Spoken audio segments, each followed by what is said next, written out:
All right, welcome. We are finally underway from Phoenix, Arizona. We've got the next stop on our BullShooter tour. We've got the Arizona regional, a little bit different. If you didn't pay attention last year, we we've got a leveled regional, so not the typical pro and pro am. I'm DJ Sayer, joined in comms today. First time joining in with us, Ryan George. Ryan, how we doing? Doing good, buddy. I'm unbelievably excited to be here and glad we finally got it all off and running and we're underway. Yeah. So like I said, a little bit different of a format for us. Really not too different as it's. I mean, the top level players still in the A, but the West Coast regionals offering the lower levels or the divisionalized, if you will, format. So, but this is the A division. This is what we'll follow the highest division all the way through. The bracket is live on the BullShooter Live app. If you get in there, go to tournaments. As we see a big 9 mark already from Chris Watson here. So these guys should be plenty warmed up. They had an extra hour and 45 minutes to get going. So I'm being told that level one is 3.9 or higher. So that's how they determined who was in this bracket. So yeah, I mean, pretty much every player in here a 4.0 plus.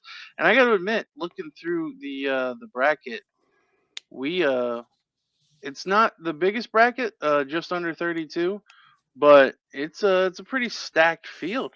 Yeah, it's pretty chock full of talent. Yeah, you're not wrong at all. Yeah, we were going through there like we said earlier. You got David Fadum in the building, Chuck Pulio's here, Adam Savada, Mike Scarborough, Nick Limberg, Scotty Burnett. Just tons of talent here for like you said, just not the biggest pool in the world, but plenty of firepower in the ranks. We see the battle of the Chris's here playing it out as Chris Watson's going to want another bed.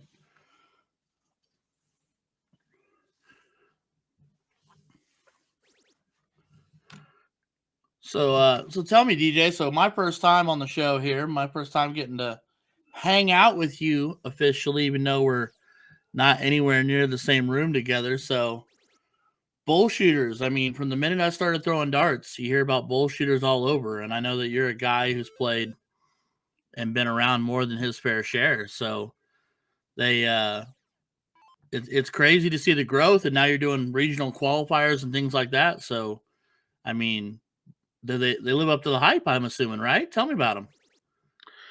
Yeah, I mean, I candidly, I'm someone who started in soft tip, played bullshooter regionals, and then just didn't see the return on investment for bullshooters for a long time, and admittedly didn't play them.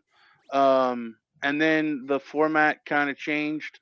They uh, they got away from the coin drop, which I think was a great move. Started going the greens fees. That way, when you actually win an event, you haven't fed the boards the entire way.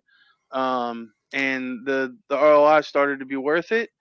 And I mean, soft tip in general, it's not nearly like it was, but I mean, I think soft tip players are just starved for events. So bullshooters have always been pretty well attended, and even when I played in them back in the day, I mean, the main one I went to is the Pittsburgh Regional, which was always the biggest of them. That Texas, I mean, a couple others just seem to be big every year.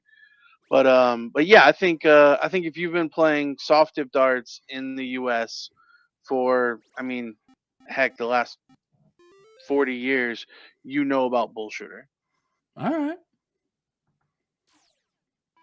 But over the last couple years, in saying that, it's been taken to a new level with the ESPN Invitational. So now, Oh yeah. obviously, this year, I mean, we've had two of them now, and this year, the first time that it was announced before the tour started, that the winner of the highest singles, so the pro singles, automatically getting a spot, and then in the normal regionals, the lady singles as well.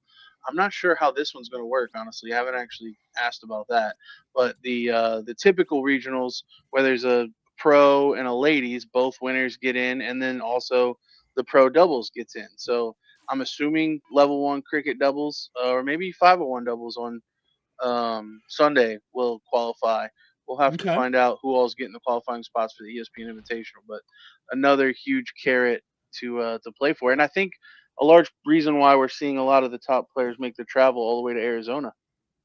Well, yeah, I mean, anytime you attach the ever famous and chased after letters of ESPN to just about anything, that's going to bring out, you know, it's going to bring out all of your big shots out of the woodwork. I mean, even some smaller ones, big and small, from top to bottom. But everybody wants a piece of that ESPN pie, so it would be hard chased if you've got the skill set to do it to not want to be a part of it. So right now, Chris Watson trying to make a stand on the bowl, but still chasing Christian Beard. Christian just needing 2 to get it done. And does a dart 1. So we are in a best of 3 the whole way tonight. So both winners and losers sides will be a best of 3. So leg 1 going to Christian Beard. So Chris Watson in a must-win leg to push leg 3. And I was just looking at it, and we said to myself, if Christian wins this, the winner of this, regardless, gets Brandon Perez, who is humbly sitting and waiting, warming up, I'm sure, somewhere for them to come through.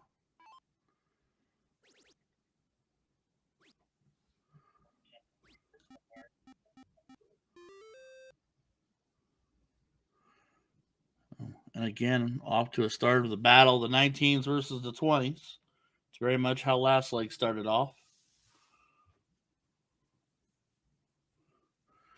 It was Watson last leg that actually struck with the 9 mark, opting to close burst and point later. And I like that. I like that a lot. Well, if you know your first start's going to be a triple, that's the way to take it. Oh, I mean, absolutely. It takes all the pressure off of it, right? I mean, you're like, I know I'm hitting that trip.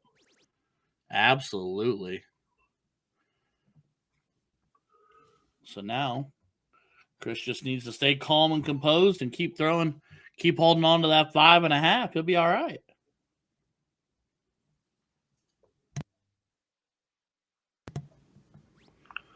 So seeing a couple folks point out the fact that they're playing on the standard 15-inch soft tip board, that is correct. Yeah, at typical regionals, we play on the 13-inch board. In the pro singles cricket, this we're just calling it level 1. It's not the pro, so 15-inch it is.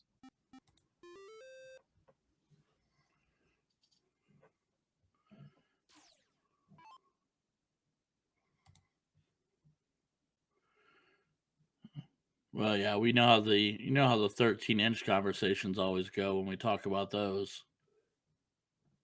It's too hard. It's not entertaining enough.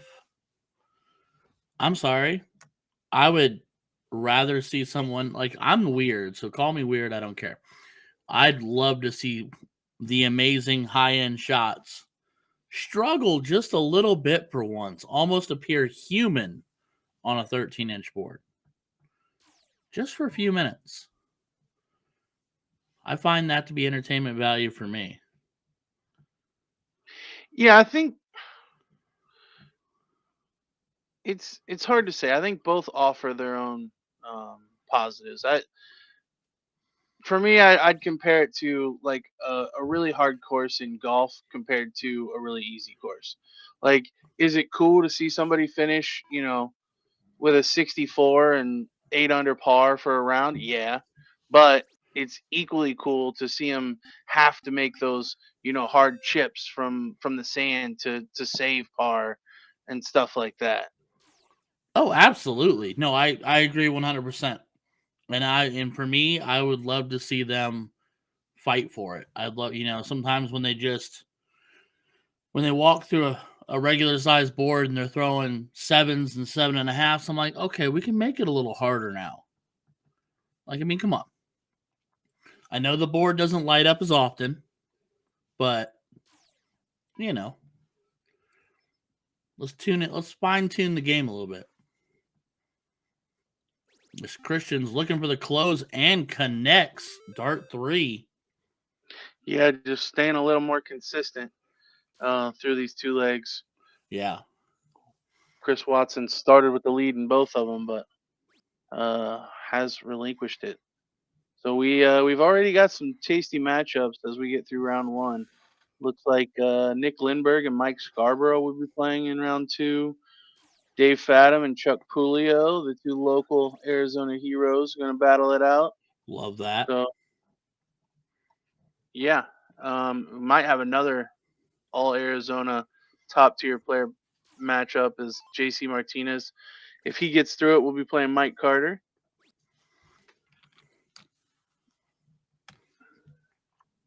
We'll see how the machine holds up to Mike Carter's skill set. That'll be fun to watch. So Christian here just cleaning up, bolstering the lead on the last dart and accidentally flipping the. Maybe he really wants to play on the 13-inch board. No, he just wants Chris to play on. I mean, that's fair. A little David versus Goliath action. Yeah, I'll play the 15, you play the 13. Absolutely. I'll tell you what, I'd still probably find a way to lose. So.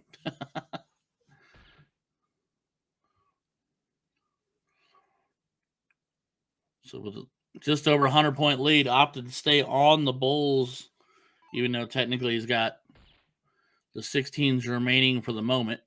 Well, and then just like I say that, it's gone. But Chris still trailing plenty and does not have the Bulls closed up. And that floor is a rockin' as we watch Christian Beard cleaning up on Chris Watson. So Christian will move on.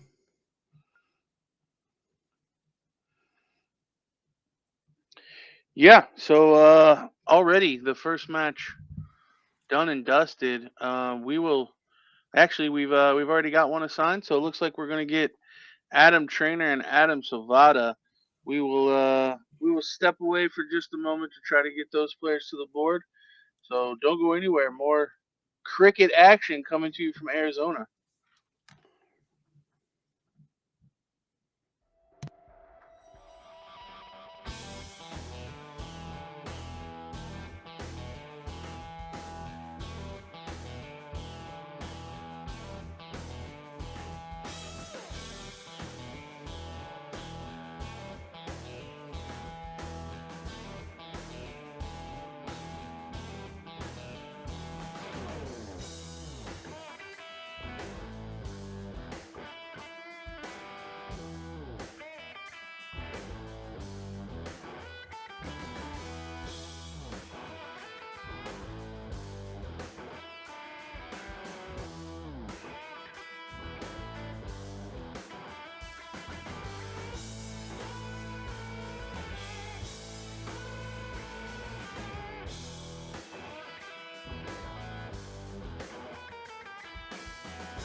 And we are back, up and running. Sorry for the delay.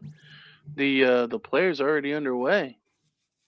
So we've got Adam Savada and Andrew Trainer. Adam the Reaper. So I'm Excited. not familiar with Andrew, but Adam, I would say a known commodity to anyone that's actually gotten out and playing. If you see there, 9 mark. Adam doesn't get out of Arizona that much, but when he does, he's always a threat. In fact, I want to say he won a CDC event in his first ever weekend. Um, so yeah, Adam definitely a player. Andrew, obviously in level 1 here, certainly a player as well. No, absolutely. I heard a little bit of Adam Savada's prowess from Brandon. Brandon had run into him somewhere and talked about just how unbelievably nice he was until he stepped up to the Yaki, and then it kind of all shifted and changed. And as you can see right here, just absolutely punishing Andrew here. Yeah, going first, averaging 6.5 marks a turn. It's gonna be pretty tough to beat. Yeah, that's a tough night for just about anybody. And you can honestly say that's probably the first dart we've seen him miss right there, dropping low on dart 1. So So you know, quick leg. Yeah, quick leg there from Adam. But Andrew will have the start in this one. See if he can threaten the leg here. Probably going to take a strong start. I think he's going to have to realize he's going to have to get out in front and just give himself the room to stay out in front. But dart 3 getting away from him there is not the One start thing he that was looking for. One thing that's probably going, or that we haven't talked about, that will probably go a little understated, is the fact that some of these players are actually going to have home field advantage, as we see Adam stroking a ton 80 there, 920s, closing and scoring 120. But yeah, this regional, you mentioned it when we first got on, a unique venue. Well, it's actually in a bar. It's in BullShooters in Phoenix. It's a rather large bar, but typically our venues are hotel conference rooms, and this time it's in a bar that a lot of these Arizona players play league out of. Like it's where they go. So, and I'm pretty sure this is the home bar for Adam. So, I I gotta feel like that's going to be a little bit of an advantage. I don't know that Andrew's not a local player for bullshooters as well, but That's fair. when it comes down to the Scotty Burnett's or the Nick Lindberghs, or those guys that this isn't their home bar, be curious to know if I mean, we won't know, but if it does play a little part into it. Well, yeah, I mean, you're absolutely right. To be able to walk into some place and be like, "Hey, that's my regular bartender. Hey, that's my regular table. Hey, I usually play on this board. That's funny. It's a streaming board. To be able to say you did that is, it's got to be an advantage. I feel like it's be I mean, silly not to. it's a normal Friday night for Adam, Yeah, right? absolutely. Yeah, Like I, this I could. pop down I pop down to bullshooters, I throw some darts. Like that's a Friday. I went down and played an all cricket singles blind draw.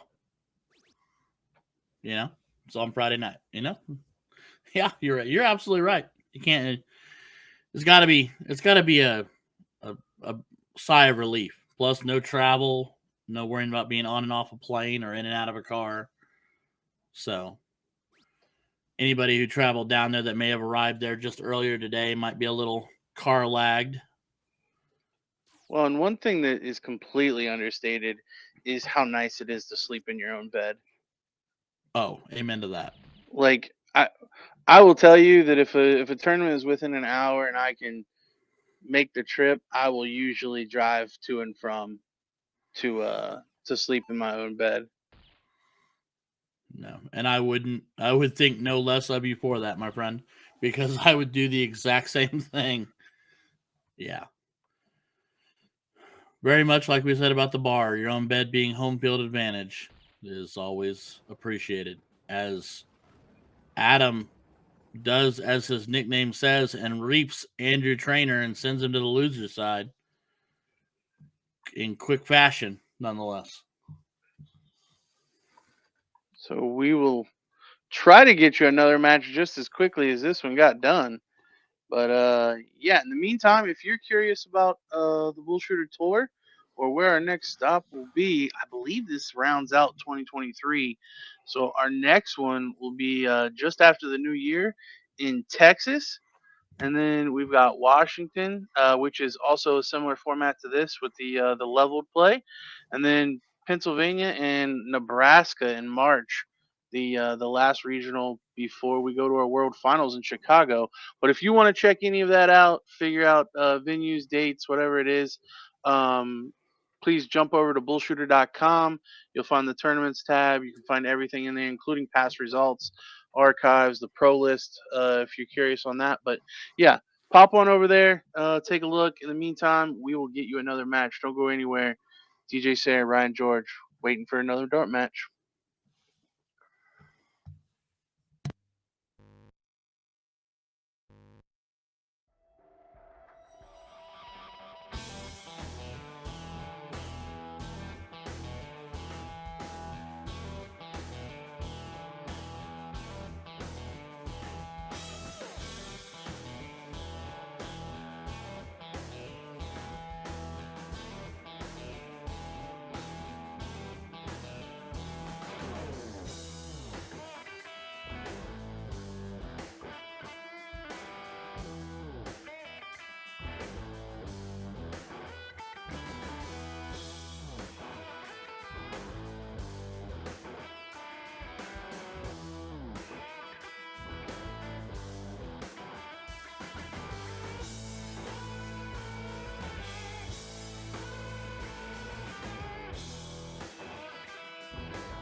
And here we go again.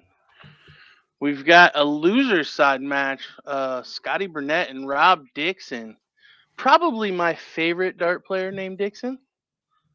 But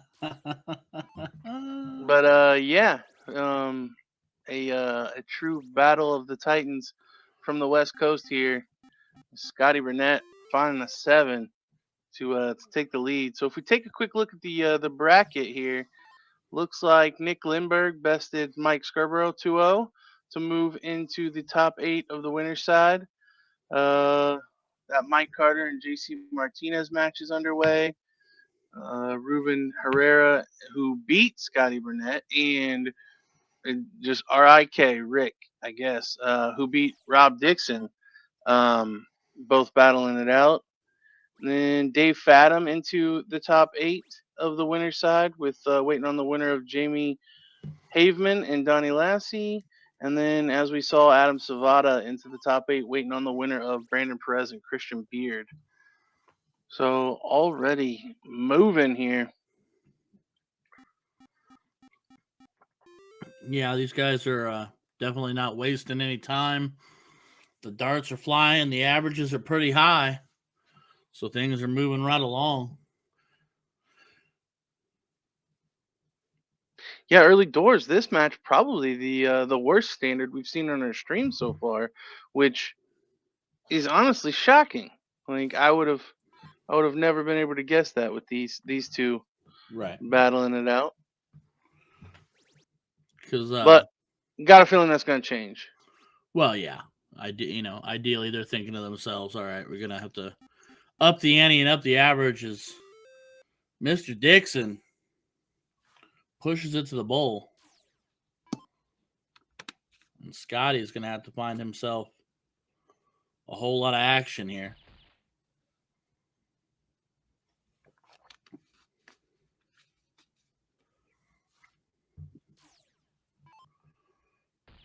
So 3 bulls now for Rob to polish off leg number 1.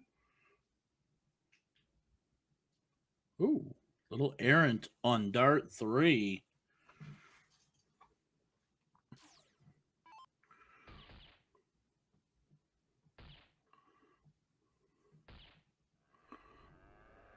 Okay, Scotty. Scotty making a push on the bowls. Plenty Yeah, of Rob. what? Go ahead, Bob. Sorry. Rob with a 4 number advantage should still look to get rid of the bull. Absolutely.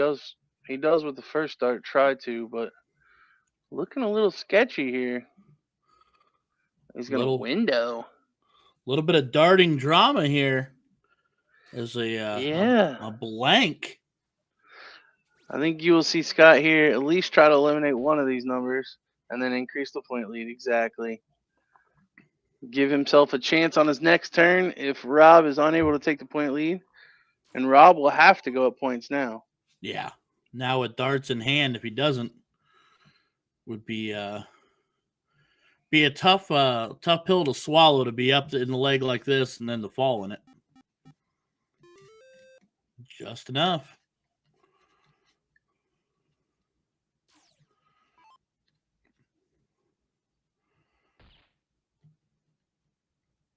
I'll tell you what, Scotty is making a stand.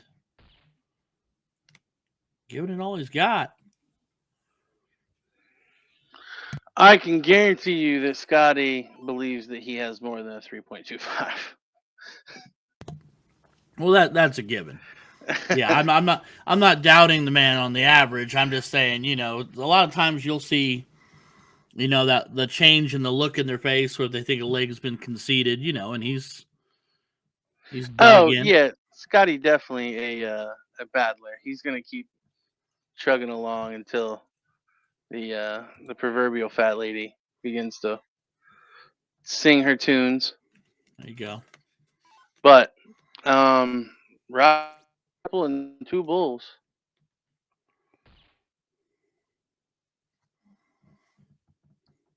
Ooh. See the small sigh of relief on Scotty's face when dart 3 was a dot high.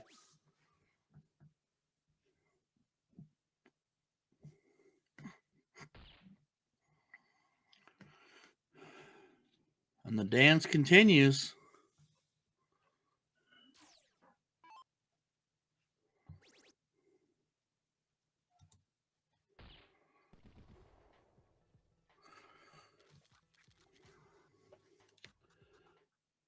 So Rob does get it done that time, finding a triple 20 and a bull.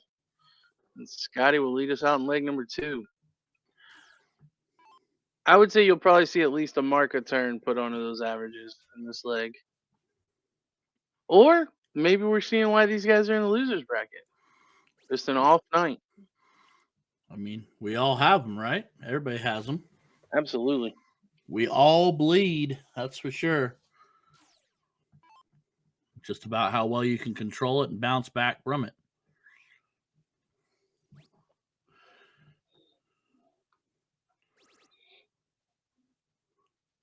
I'm kind of into Rob's toss too. It's kind of slow and methodical, but it gets it done.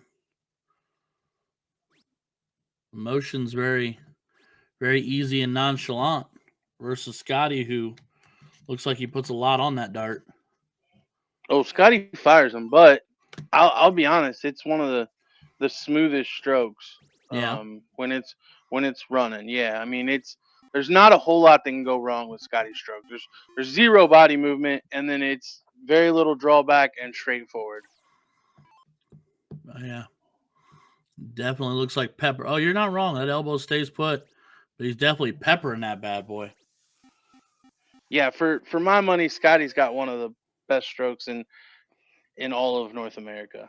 And that, ladies and gentlemen, from DJ Sarah is high praise. Because you're pretty smooth yourself, mister.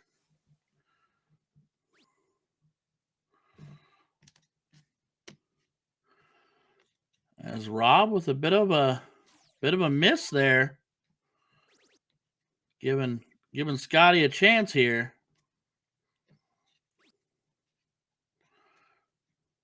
Scotty does not capitalize the close, but does give himself a small lead.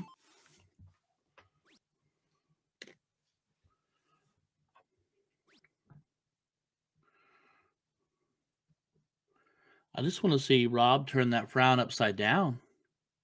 And then you are right, buddy. 4-2, both of them holding a 4.25. So we have added about a point to it, about a mark per round there.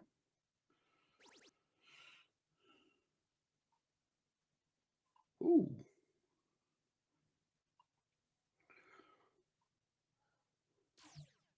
Scotty with the miss on dart 3, risking it for the biscuit on the close on 19.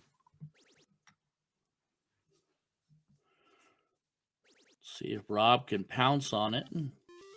Doesn't do bad.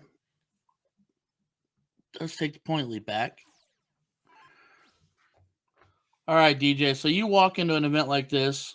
Are you a cricket guy? I've never asked you. Are you a cricket guy or are you an 01 guy? For soft tip, I'm a cricket guy. Okay. All right. So you walk into this, and I mean, obviously the simple answer is your strategy is to win. I get that. But I mean, is there any extracurricular thought process that goes into a tournament like this when you go into a room with a bracket with this much talent?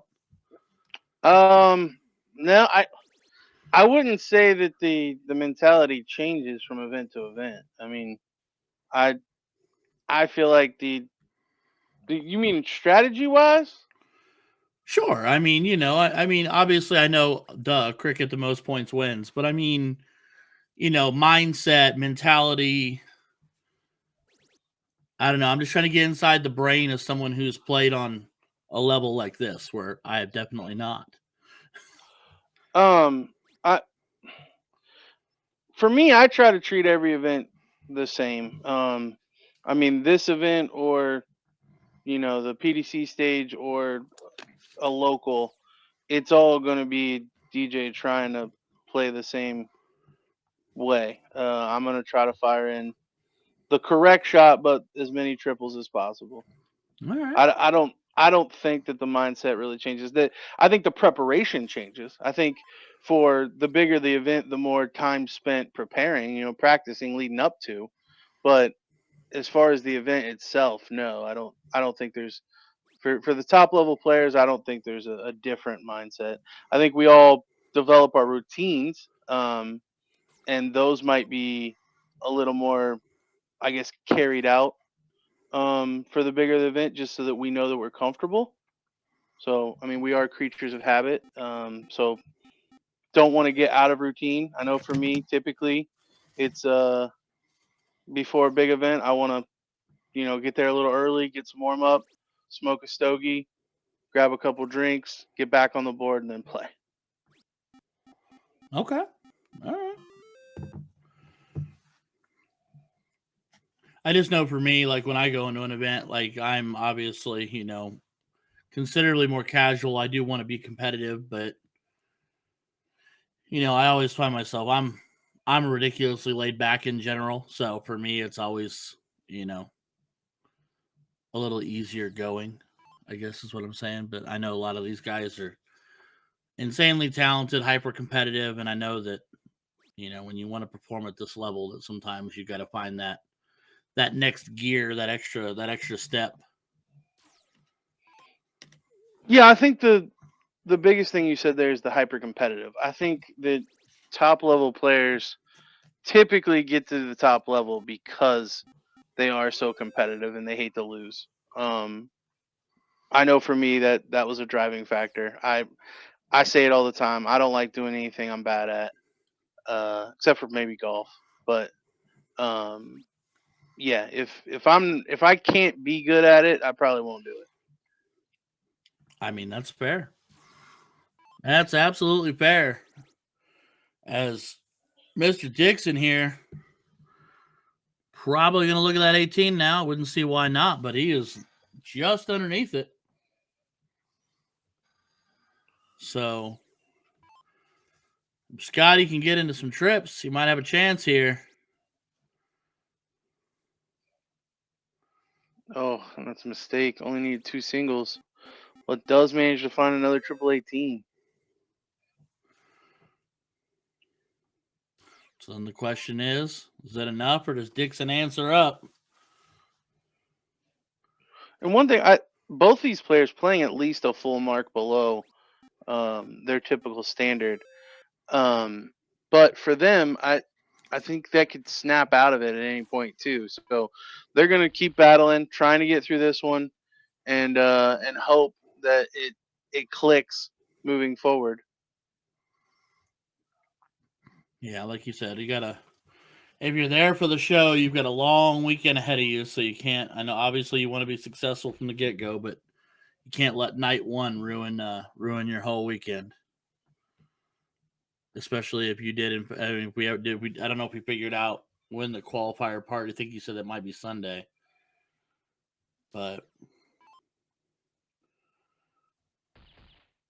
they're without a doubt in a room full of people.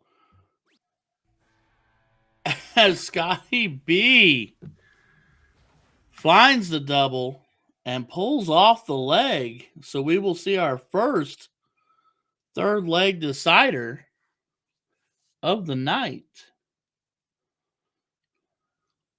And it looks like Dixon puts a dot inside the dub.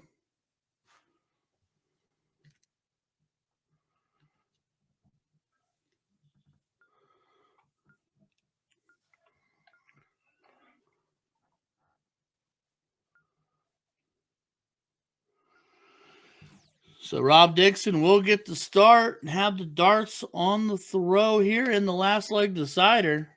Again, it is a best of three all night long.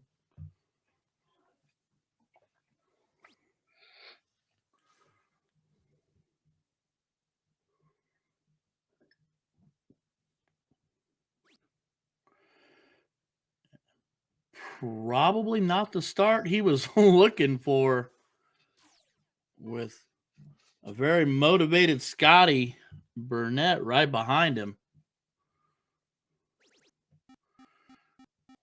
You're not wrong, dude. That throw is very compact. You're right. It is compact, and I like it. Now he used to have a pretty decent sized lunge, but and it looks like there might still be a hint of it. But when Scotty was at the top of the game in the U.S., like there was none of it. I mean, it was pretty. Pretty. But yeah, there's only a slight movement that I've caught here. Like Right. right there, you saw it a lot, The and he hits shoulder the the 12. shoulder went forward, yeah. I think the back foot's raising is what's Oh, happening. okay. Okay. It's a little bit of a lunge, and he hit the 12. So Gotcha. clearly, um, something that Scotty's probably still trying to work out of his game. I mean, he is kind of just coming back. Took quite a bit of time off. So, Yeah. but yeah, for when Scotty was like playing in the PDC events and stuff like that, I know I'm drawing a blank on the name of the Vegas PDC tournament. But when he qualified for that, it was probably one of the best displays of just pretty darts that I've ever seen. Okay.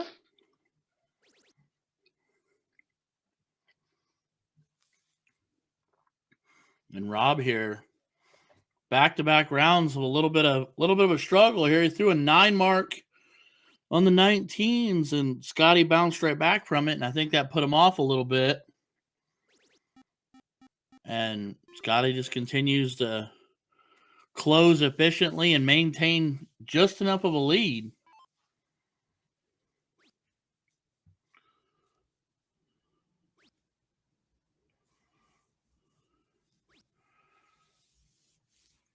And a lot of times where I would tell you 3 singles is a beautiful thing, sometimes right now it is not helping you at all. Scotty is absolutely looking to make it hurt and does just that.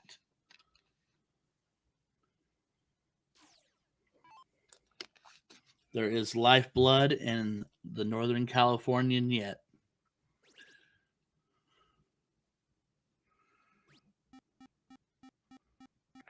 Rob needed all 3 there to get the point lead. Just about had a second 9 of the leg. Yeah, but the shots in between haven't really been there. Yeah. And the unfortunate thing is that every time he's come close, when he did hit the first 9 and almost with that one, Scotty's been right behind him with a quick and solid answer and a close.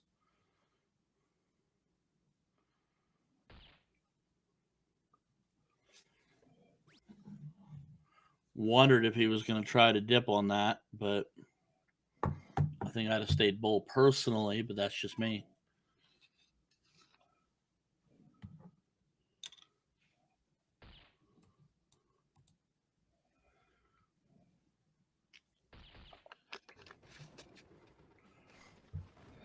And there it is. Throwing much more in the neighborhood of his actual average is Mr. Scotty Burnett. And he does push through and take down Rob Dixon in a last leg decider.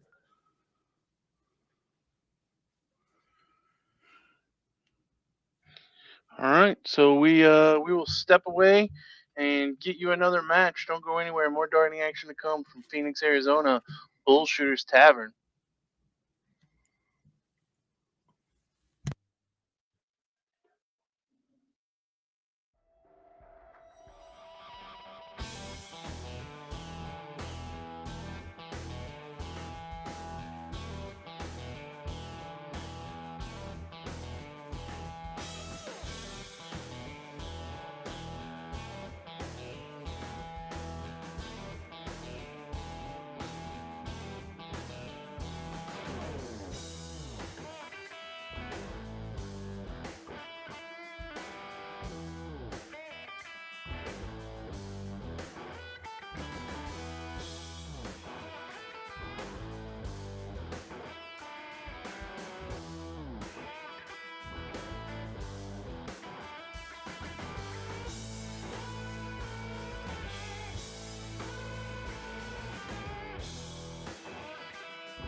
All right, everybody, we are back here with the Arizona Regional again, kicking off action with David Fatum taking on Donnie Lassie, Triple D, Donnie Lassie. And this is a semifinal match? Nope, quarterfinal match. On your winner's side. Go ahead, Bob. Yeah, Fathom getting here with a 2-0 win over David Flowers and a 2-1 win over Chuck Pulio. Donnie Lassie, a 2-1 win over Douglas DiMichele in the first round, and Jamie Haveman 2-0 in the second round. I want to say Donnie, a runner-up in a ESPN Invitational qualifying event in Tennessee in the singles, losing to Joe Cheney. So definitely chasing that ESPN berth, just falling short in Tennessee, trying his luck here in Arizona.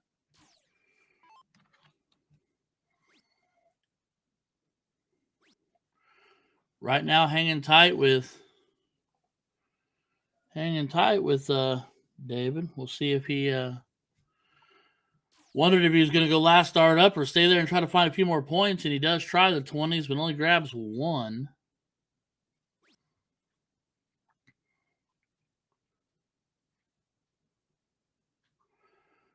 As we get later into the evening and farther into the brackets, it's going to get more and more interesting. I promise you that. These guys are all vying for that number one spot.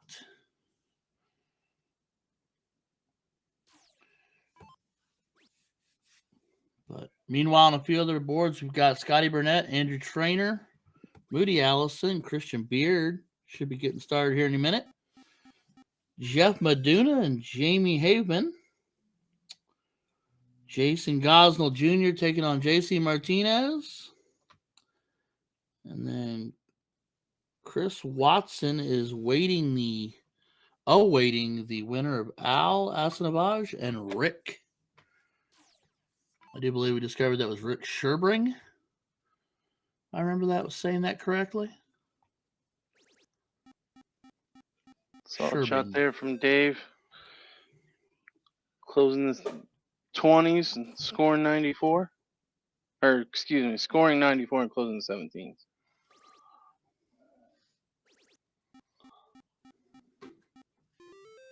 Donnie firing back with a 7 mark.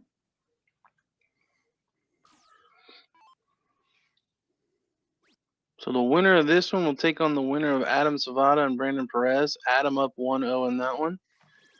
And our other two quarterfinals already completed.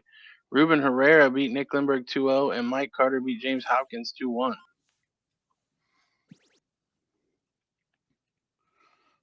Definitely going to be some high-profile matches coming up here real soon.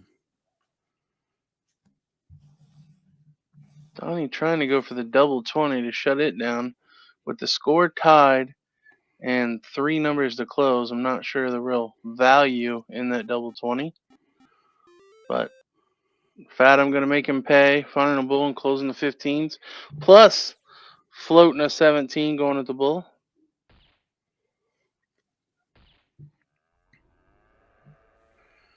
It always intrigues me because I'll be the first to tell you if you didn't know it already, and I'm sure you and I have talked about it before, and Maloney will probably come out of the woodwork to yell at me, but I'm never one to be a big fan of a double in cricket unless it's like your last resort.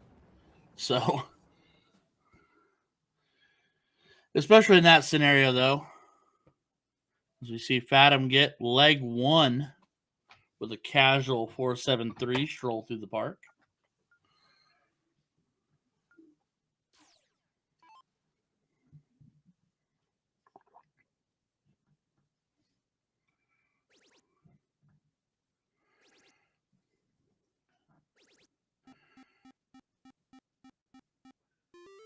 And Donnie out to set the tone in this one to get a start early, finding 920s right out the gate. But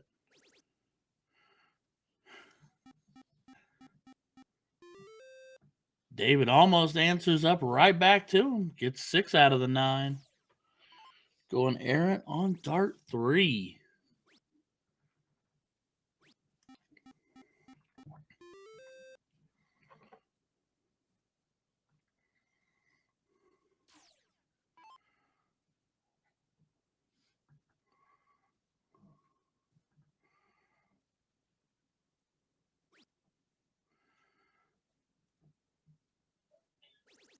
David with a bit of a reset there. He's keeping it close, but not quite close enough. Kind of intrigued here watching Donnie's progression.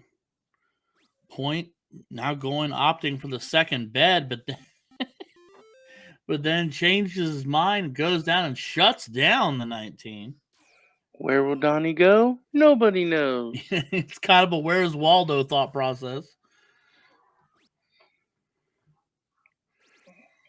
Because he did that the round before. He went trip to 20, went at the 19s, and I figured going for a close, and then opted for an 18 on the last start. And I was like, oh, okay.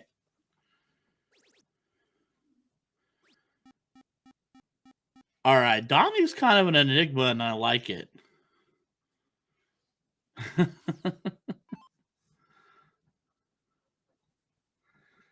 I'm kind of a fan right now.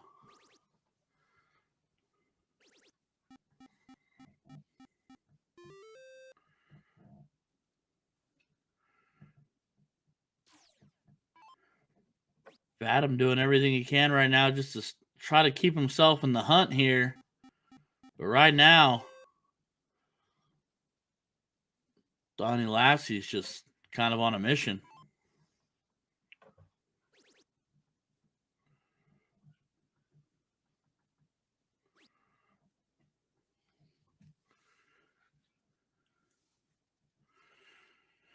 Needed at least 6 there.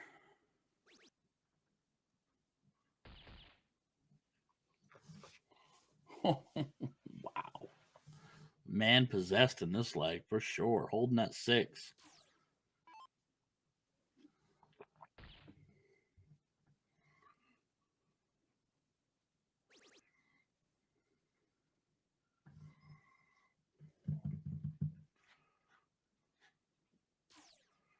All right. One bull does it for Triple D. And just like that, spun around twice, and we're going to have ourselves a last leg decider here. So they will diddle up again. See who gets to start this last leg. It's like Dave told Donnie, go ahead and show him one. You have any superstitions on that, DJ? Any theories on you always tell a guy to show? Do you always want to show? No, I go back and forth, to be honest. I'm a terrible diddler anyways. So like honestly, I do whatever's working recently. Like Okay. if somebody shows me and then I win the cork going second, like, well, I guess you're gonna show me from now on. And then I'll lose a cork going second. I'm like, well, I better show them, and then I'll lose that cork. So then I'll try to have them show me again, and it's just a never-ending cycle of what did I lose last. That's fair. So your diddling thought process is kind of on a stock market scale. It kind of goes up and down. Got it. Yeah, my cork muscle could use some work. That is for sure. Okay. Hey, I mean, at least you're humble and honest enough to be willing to say it.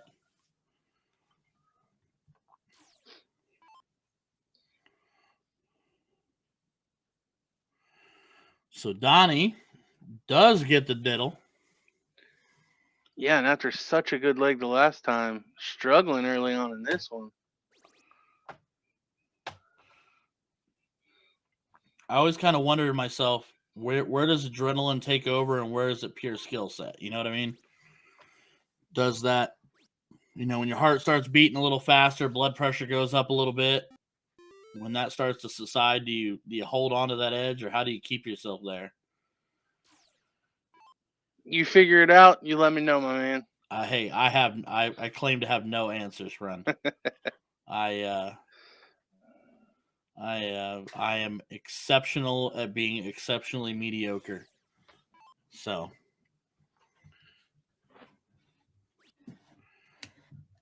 yeah, I was having a conversation just like that just the other day with a friend of mine. I was because he asked me the same question. He's like, how do you feel in between darts? First dart, you go up there. How do you feel when you start to hit what you want? Do you panic? Do you squirm?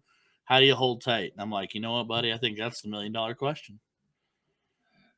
Well, I feel like there's no right answer. I mean, it changes.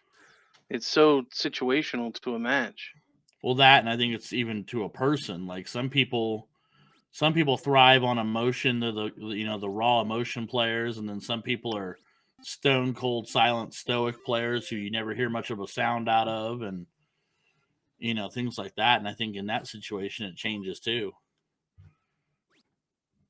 You got your guys who will roar on like a Gerwin Price, and then you got your guys like that are quiet and simple like your Gary Andersons who just kind of carry on. So Well, I can 100% tell you that Gary Anderson plays better when he's mad. okay, well that's fair. Do you think that's Yeah. true? Do you think that's true of a lot of players? Um, a lot, yeah. I think of a lot of players, it. I think they tend to be a little more aggressive with their follow through when they're a little fired up, and that's why a lot of times you'll see players when they hit a rhythm, their speed, like the pace of play, picks up. Um, I think that is another sense of aggression. Okay. Now, obviously, it's a cliff, right? You get too mad, it's gonna affect you. Oh, So sure. it's a fine line. And there, we've certainly talked about it where, some players just get in their own heads and get in their own way when they get too mad. But yeah, I think a little bit of aggression. I mean, Jeremiah Millar is a great example of like here's this little guy that you wouldn't think, and then the Beast nickname is completely fitting because when he gets angry, he seems to play better. That's fair. And the question I was actually going to ask you earlier when we were talking about a lot of Arizona locals and whatnot to this event is it easier or more difficult, do you think, or for you even, to play somebody that you might happen to know or play with a lot? Like if it's somebody that you do see at BullShooters a lot, for instance. Does that make it easier or does that make it harder? I think it depends on the person. I Okay. and in your history, right? I mean, there's certain bogey players that, and I've had them in my past too, that truly on paper I should beat way more often than I did. And then there's probably players that feel the same way about me that I've beaten more times than they feel I should have, and they would consider me a bogey player. But as far as like just knowing people, like local friends and stuff, I would say typically it's harder. Okay. Gordon would be the number one example for me. When Gordon and I always played, rarely was it just a really good match. Like it was typically neither of us could get it going, and then like you kind of just slop your way through it, or one of us was playing well and the other one didn't have it. Like it hardly ever was just a really good match all the way through. Even when we lived together and practiced together, we would get a solid 20 minutes of good practice, and then before you know it, we were talking about something or joking around, and it was just not conducive to good practice. That's fair. That's fair. So David opting for two bowls there. I mean, I'm a little Donnie gonna cu- make him pay. I'm a little curious about that right now I because don't I don't like the bull last start. I mean, it does put him 3 darts away from the win, but I don't think that he's going to come back with the point lead. Although Dave what gonna allow him to come back with the point lead. What in the world? what are we doing right now? Yeah, the dumbest shot possible. Like you've got the 17s. Why not take the And point the lead and take away 15s. the 17's the biggest number on the Sure. Yeah. board. Yeah. Yeah. Take away the point lead. Now Donnie's got a 3 dart finish. All he's got to do is step up and hit it. Yeah, this triple 15 goes in. Yeah. Oh, So we're in Donnie just needs trouble. a bull. That's just dessert right there for Dave. Dave knew better. Dave is the type of player that will always hit the big shot when left it. And I don't know why he would then leave somebody a big shot.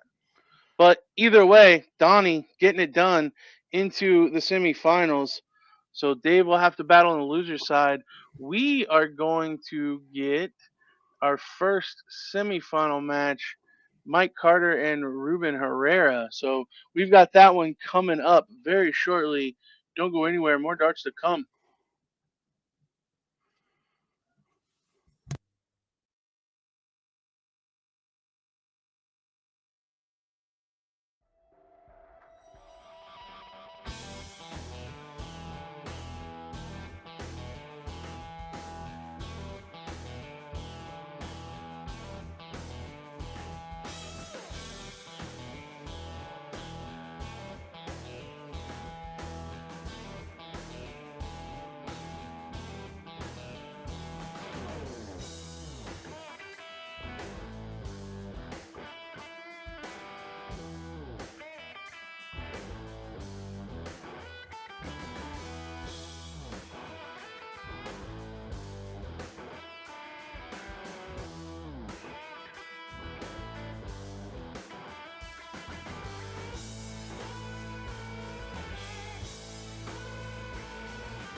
right. And kicking us off right away.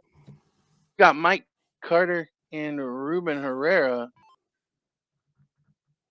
Mike throwing in a 180.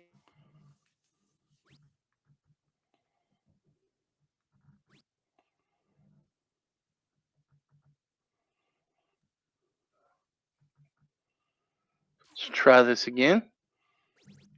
Can, So, can you hear me now? so Mike Carter kicking it off with a 180 and following it with a 7.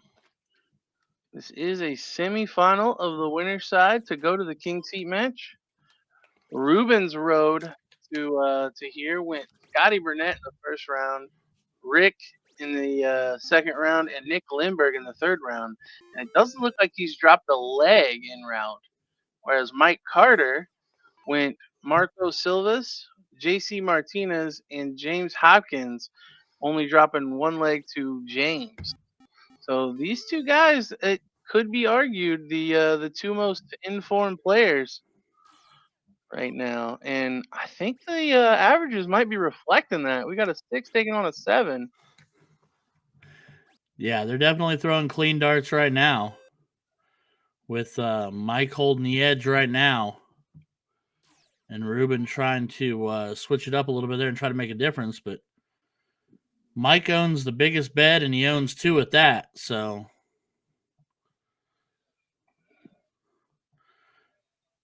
just kidding. And as we say that, though, we see the softest 2 rounds we've seen out of them since the leg started. So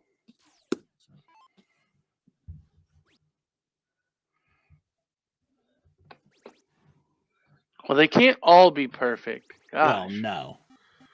Ryan, you ask too much. Well, it's just, am I not entertained? You know what I mean? It's why we're here, right? Okay, No, Mike's got your back. Mike's got me. He understands. He You understands what the people want. you want only 9 marks? I'll throw only 9 marks. I mean, I'm here for that. I would love nothing more for that to be what goes down on my debut stream of a BullShooter. Mike Carter just decides to go on a 9, and we got another one for also, Ruben. yeah. Thank you, boys. Thank you. I appreciate you more than you know. Oh, Only a 7. 8 out of 9. It's not too bad. Only a bookend 7, Mike? Come on. Kidding. I say it out of jealousy, my friend. Pure jealousy and admiration. Weirdly enough, I really like that 15 move. Probably no one else does, but I really do. But I mean, down that much, it probably is irrelevant. I don't think I like it or hate it that's fair. because it's not gonna matter. No, and Mike definitely makes the point that it does not matter. But Like sometimes me personally, I would have just loaded up the 16s because eventually to win that leg, you're gonna need Mike to miss. So the only way that's gonna happen is to make him throw more darts. that's fair. But That's fair. I in this spot, it don't look like Mike's in any mood to miss. No.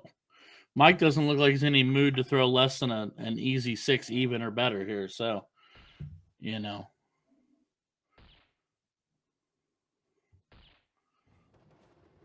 Yeah. He ends with exactly a 6 even.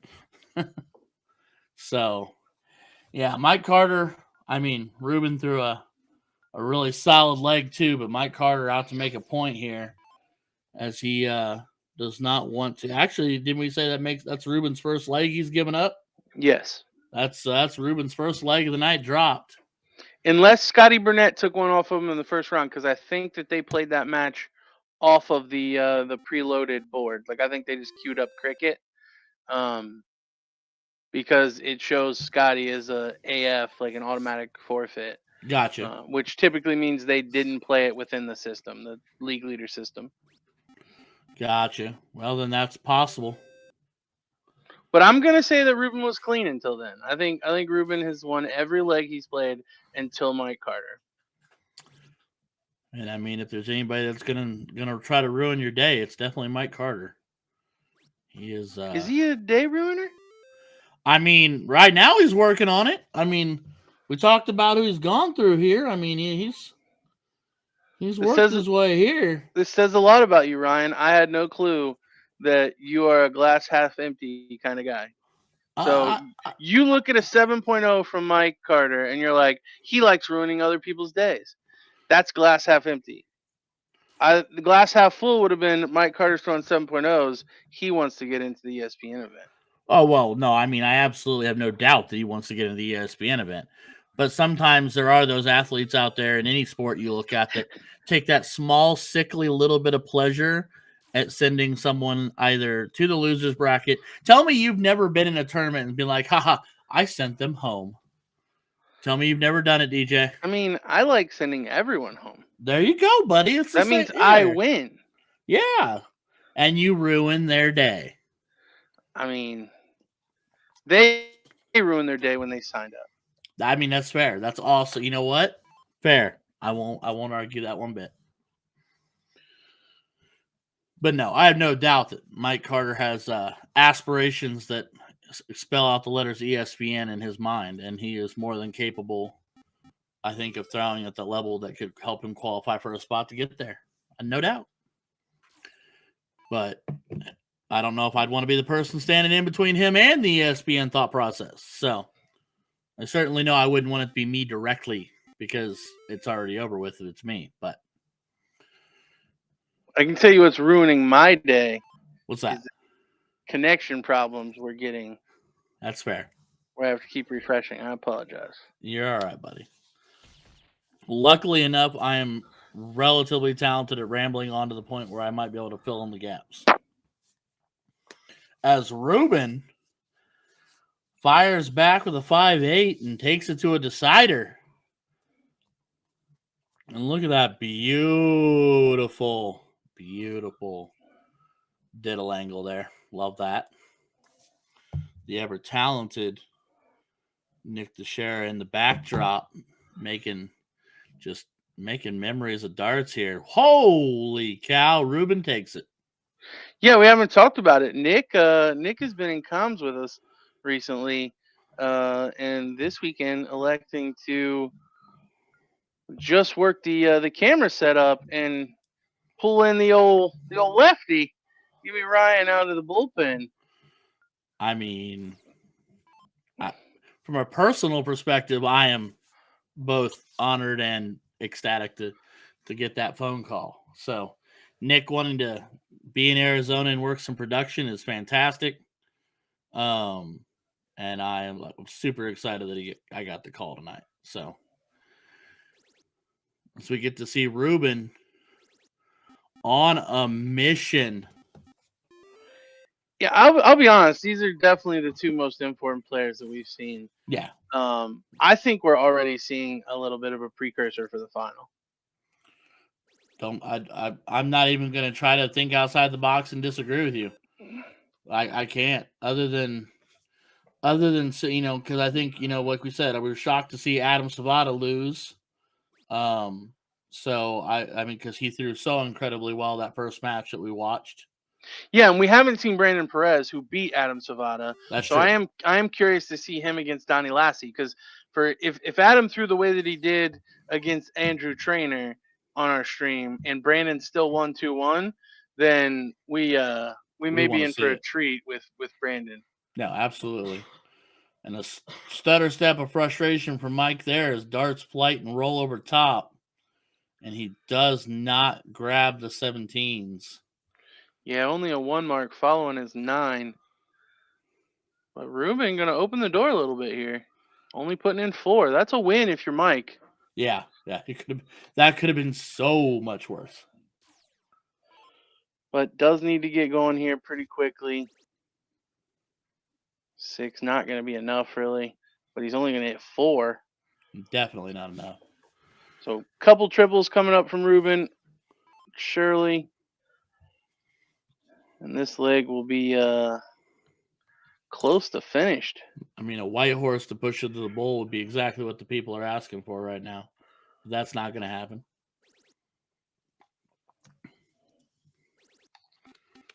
Ooh. Pads the point lead just a smidge and then shuts the door on the 18s. So Mike's going to have to get it done on the wings if he's going to get it done. But he needs a big one, and he needs it now. And then he kind of honestly needs Ruben to miss.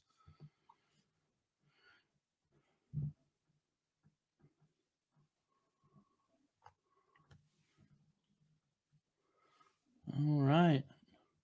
And we do have JC Martinez taking down Nick Lindbergh 2-0.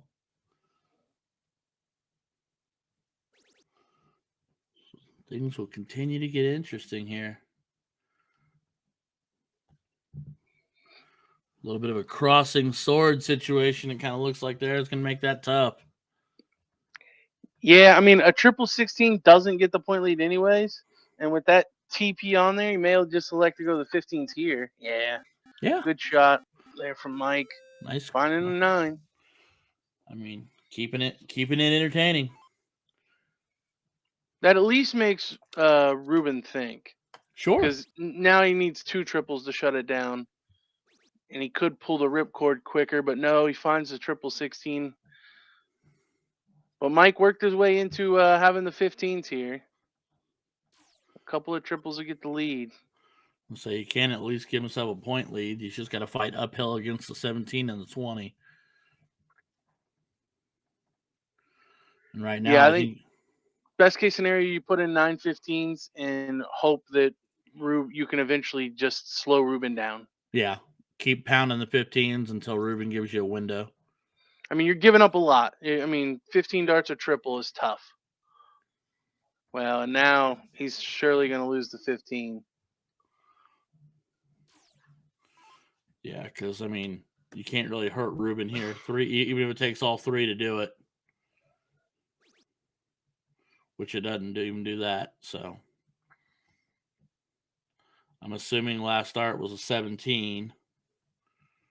Looked in that general direction. To extend beyond the 17-point lead.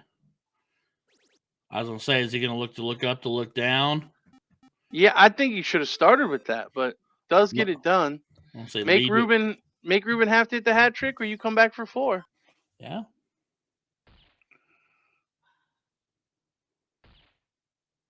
Oh, it's awkward. But not for Rube Dog. Wow. He gets it done. So Ruben will move into our king seat match.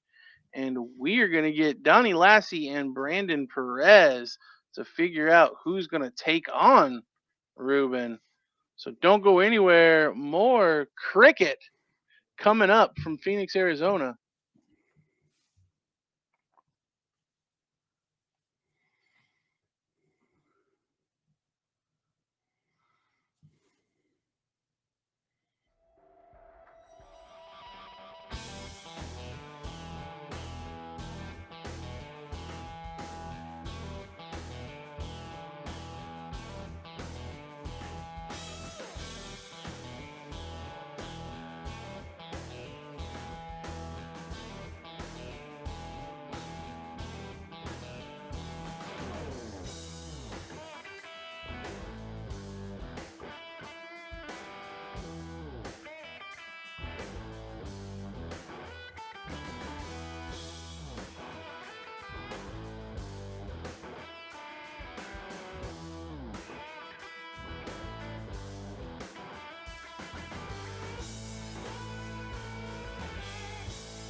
Right, everybody, we are back into the darts. We're back live here in Arizona. It's Ryan George with DJ Sayre on comms. This BullShooter regional qualifier. We got Donnie Lassie and Brandon Perez duking it out for a shot to be the other half of our King Seat match. What you thinking, Deej? We talked about it. I'm curious to see what Brandon puts together here. We saw Donnie have one really good leg against Fathom. And then the other two were just okay. He did enough to get the win in the end. But Brandon, we haven't seen yet. However, we saw somebody that he beat, and the person that he beat, Adam Savada, played great. And then he beat Adam the very next round 2-1. So I'm curious to see if Brandon's putting up some amazing averages to best that Adam form, or if Adam took a little bit of a dip.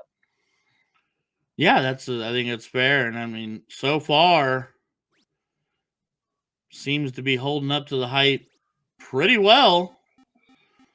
With 5, 6, 7 throwing a 6.5 currently from Triple D. Donnie, I think we figured out in the last match we watched with him is a bit of an enigma wrapped in a mystery with formed as a riddle. But we'll see what kind of firepower he has against Brandon here. Brandon, is it just me or is Brandon playing off of his left eye?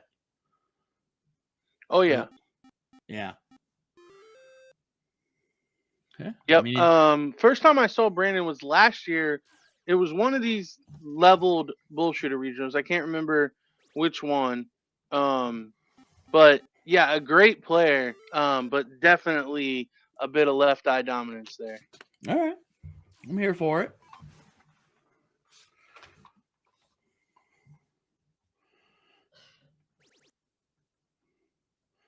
Does like to lead with that shoulder a little bit, though, doesn't he? Pushes through it, but he's average creeping up while Donnie's slowly creeping down. And he is in control of the leg at the moment. So Donnie does grab 415s, but really all Brandon needs right here, right now is to make sure he shuts down shop and pushes Donnie to the bowl.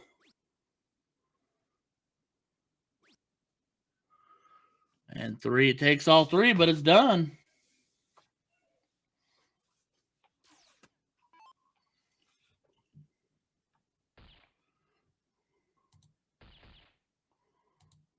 Go 17. No, stays there. Not going to get the point lead, but pulls within 10. Probably would have liked to seen a triple 17 with that last start. Just to force Brandon to have to hit the hat trick. But Brandon looks like he's going to oblige. Oh! Ooh. Slides out on the last start. So 1 bull and 3 17s now for Donnie. Another Hucklebuck leg opportunity.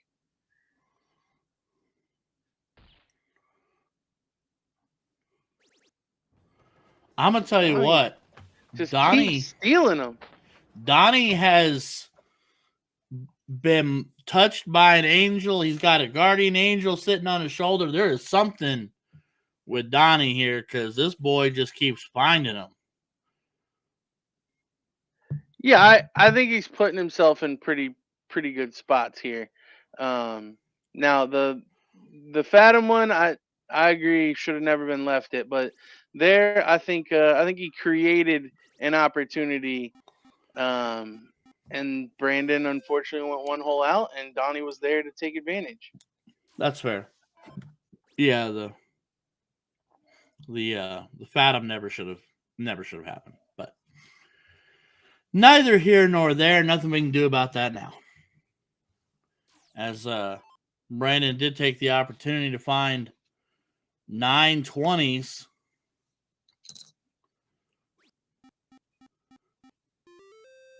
Does shut down and then goes on walkabout, putting a mark in the 17s and 18s respectively.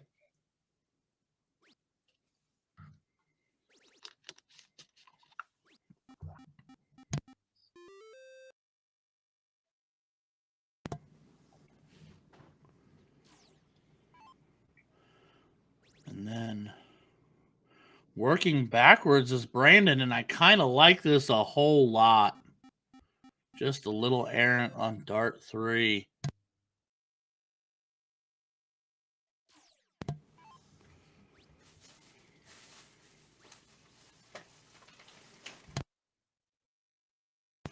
And then I think a touch of frustration here from Donnie after 2 rounds that aren't quite as pleasing to the eye as Brandon's looking to push it to a bowl.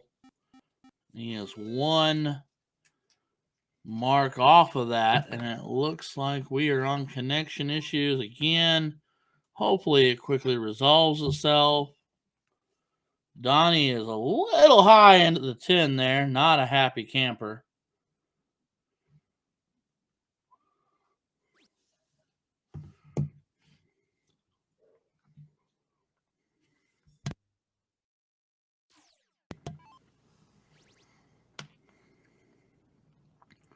Brandon will look bowl. Finds 1. Double does it. Does not quite grab it, so 1 more trip to the board. You would think for Donnie before we go to a last leg decider.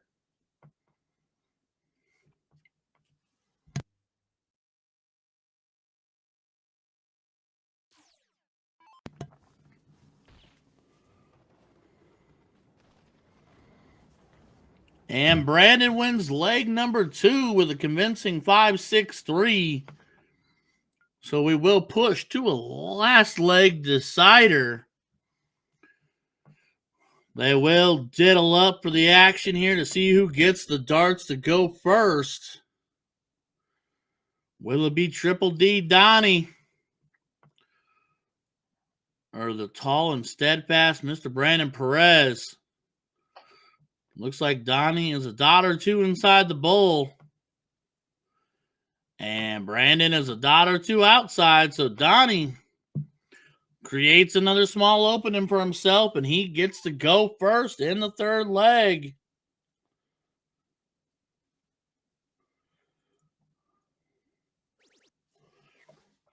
And Donnie is off and running.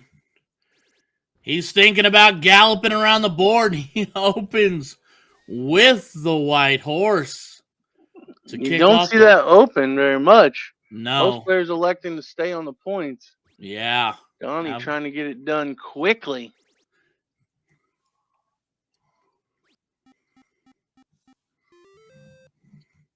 I wouldn't mind seeing another white horse.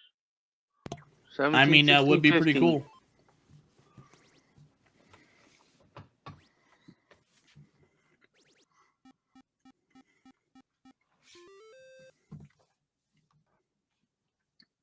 And I'm telling you right now, it looks like we're getting another one of those Donnie comes alive, man possessed legs here. But here comes Brandon. He's not going to give up the fight.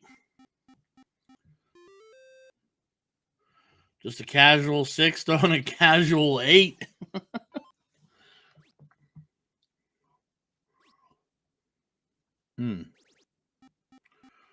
Ooh.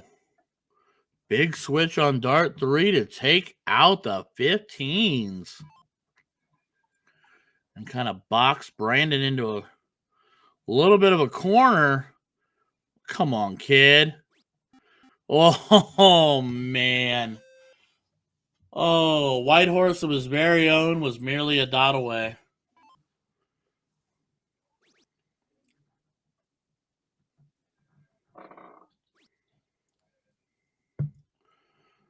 I mean, I'll tell you what, it's not over yet. Donnie does close up 16s and take a small lead. But Brandon needed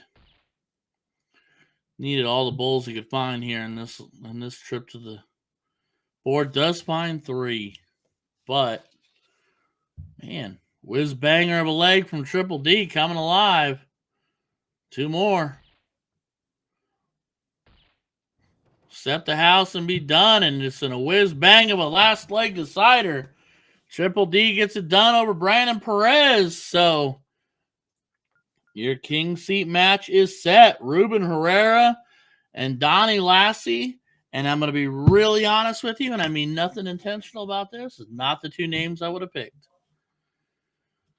So it looks like our next match, are we going to be the king seat? No, so we're gonna jump over the loser side All right. and then circle back. If that Fatim and Savata match hasn't started, we will probably try to move that over. Can't really tell from this angle, but we will. Actually, the other one doesn't look like it started either. So yeah, the Fatim and Savata one has started, but we will have another match coming up. So don't go anywhere. We'll be right back.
It looks like JC lost it on that last dart, so Chris will get the darts in leg one.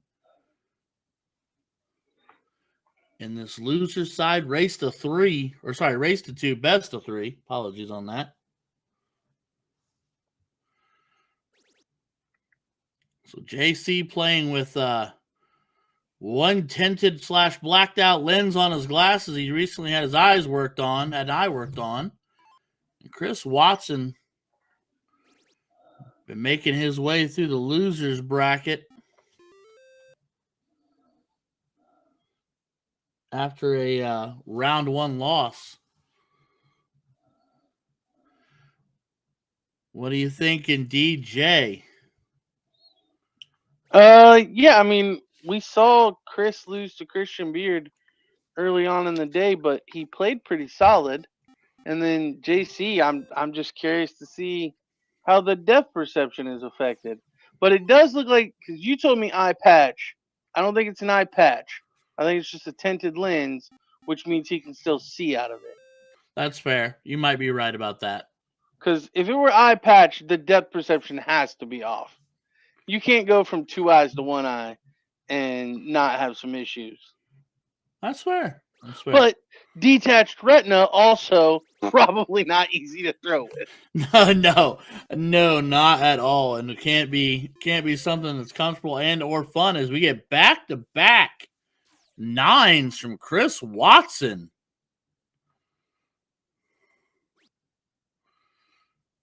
He said, not only am I going to continue my trek through the losers bracket, I am going to do it with style points and pure entertainment. Winner of this match will get to take on Mr. Brandon Perez. Meanwhile, our other losers side match is Mr. Adam Sabata and Mike Carter. The winner of that match and the winner of this one will battle it out for the opportunity to go back over, the opportunity to play the toilet bowl side of the king seat, to go back to the finals to try to dip who is the winner of the Ruben Herrera Donnie Lassie match that we will have here, I'm assuming very shortly.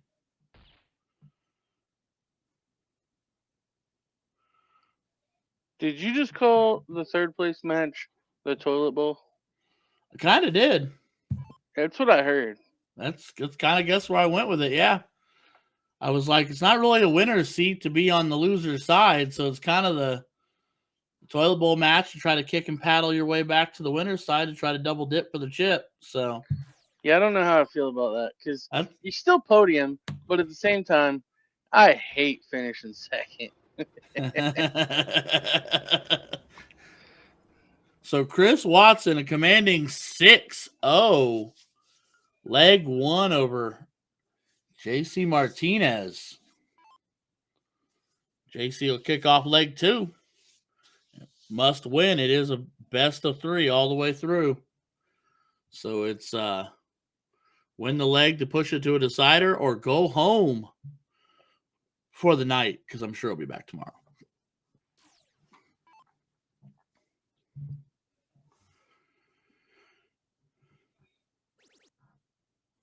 Chris is looking pretty calm, and let's also put note that he throws that dart what looks like hard as all get out.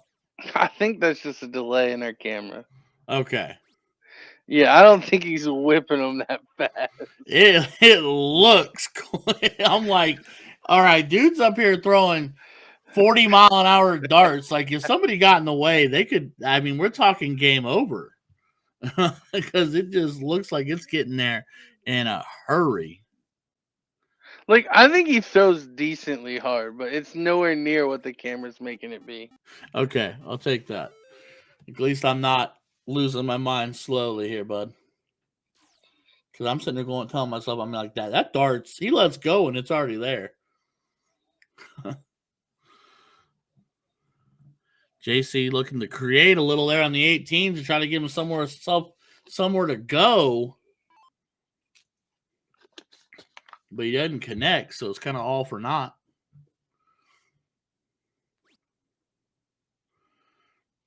And Chris opting to go backwards on him and leave him with the 20s.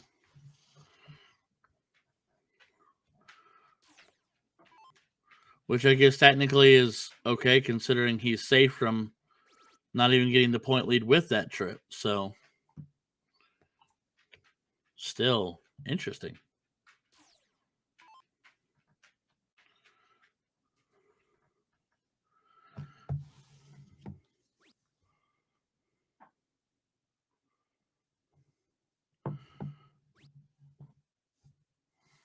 All right. Chris with a bit of a soft round and maybe a small window here for JC if he can capitalize on it. But he's got to make good on it, and he is just a dot off. Needed that third dart too.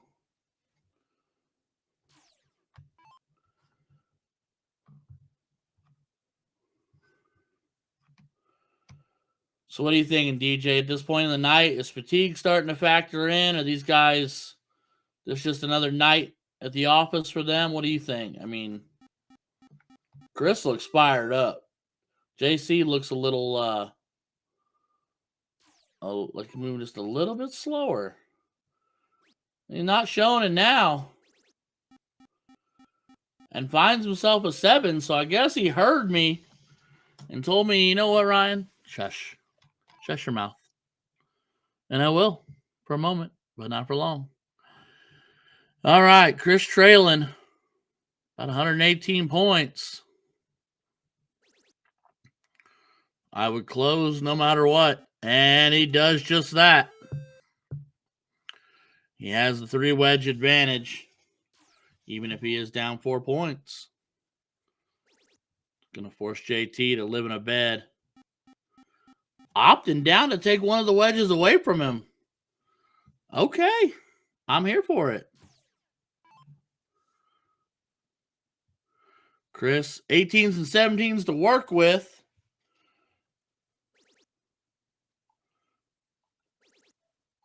He's absolutely making good on it. With a shutdown 7, he's going to push JC to the 15s.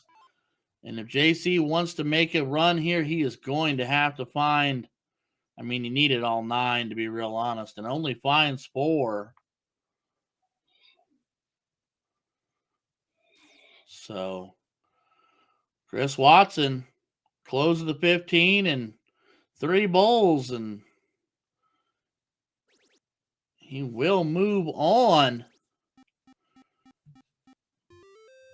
And just opts for one more round on the 17 to give him 51 more. And I think that Chris just came out with a pure firepower in these 2 legs. Holding a 5.88 right now and a 6 in leg 1. 2 more will do. And in dominating fashion, a 2-0 victory for Chris Watson over JC Martinez. So that will set up Chris Watson versus Brandon Perez. Adam Savada and Mike Carter are currently 1-0 in favor of Adam Savada. We'll be right back to you with more live darts here in a minute. Don't go anywhere, everybody. Stay tuned.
We are back. We've got our king seat match to go into the final. Ruben Herrera and Donnie Lashley. More importantly, preserve that no loss status. Have to be double dipped in order to be denied the title and the invite to the ESPN Invitational in 2024. Ryan, what do you think about this one, buddy? Who you got? I mean, it's hard to turn down what Ruben has done and how well he's played. He has essentially dominated his whole way through tonight. But at the same time, I'm telling you, and when I say this, in Triple D and Donnie Lashley, Donnie Lassie, excuse me, continues to find a way. Like he either creates the opening or finds the opening or sneaks through the back door or whatever it's going to be. But he keeps finding a way to win. But I'm going to go with Ruben just because Ruben has just performed. He is in form. He is hitting it. Donnie has been the one that's been a little more up and down, not taking anything away from how well he's done. But I think it's going to be Ruben. Okay. Yeah, I think everything you said is pretty accurate. I think it's pretty close to call, but Ruben's probably been a little more consistent throughout. But we've definitely seen some superb legs from Donnie and superb finishes. So we'll see how this one goes. Right now, Donnie's just making everybody a believer. I'm telling you. On the loser side, we've got Adam Savada waiting to play the fourth place match against either Chris Watson or Brandon Perez. Brandon Perez up 1-0 in that match. And if Brandon Perez does get through that, that'd be a rematch between he and Adam, as he's the one that put Adam in the losers bracket. Yep. And you got to wonder, does Adam want to see Brandon again, or would he rather not? Just stop talking after the question. Yes. Yes. Okay. I'm pretty confident that Adam's a competitor, Absolutely. and competitors want to get their get back. No, I'm with you. I agree, but you know, I have heard the flip side of the coin where sometimes people are just like, you know what? No, maybe I would rather see somebody else, and I think that's the wrong answer to have. But I have heard it, so. But no, I would love to see a Savada Perez matchup. We didn't get to see it earlier because both you and I went, "Oh, really?" when we heard the result. So, well, and that was more based on how Adam threw sure, against Andrew Trainer than it was anything. Sure, no, he was very crisp, very clean against Andrew Trainer. So you're absolutely right. Rube finding a 9 mark. Just answers for answers here, ladies and gentlemen. Sit back, relax, and enjoy the ride.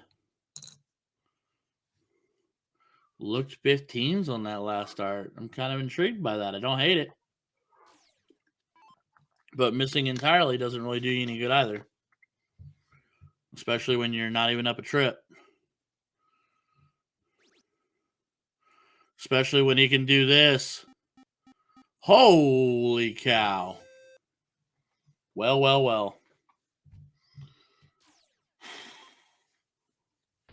Ruben Herrera, ladies and gentlemen.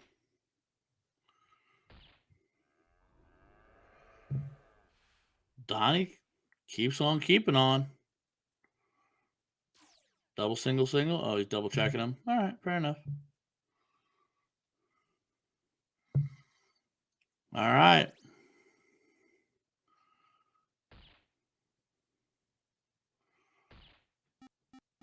Oh, Rube gonna leave the Hucklebuck.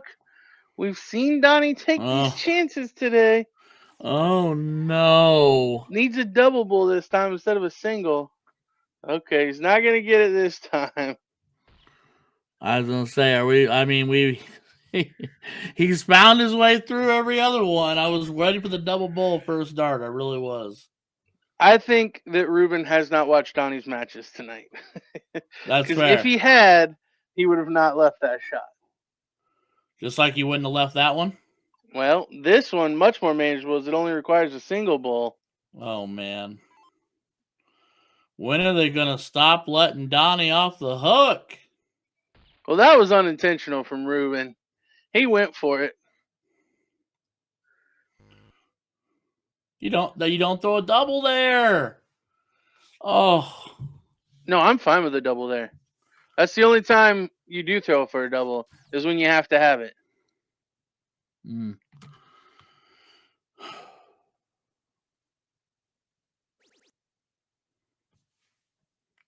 Got to stay on it. Does find another triple.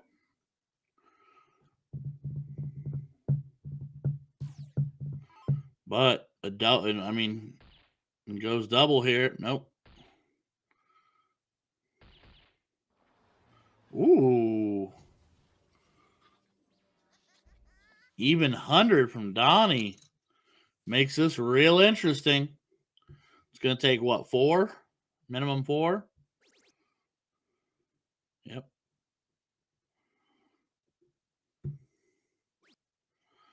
They keep letting him off the hook. I'm telling you, he stays just close enough.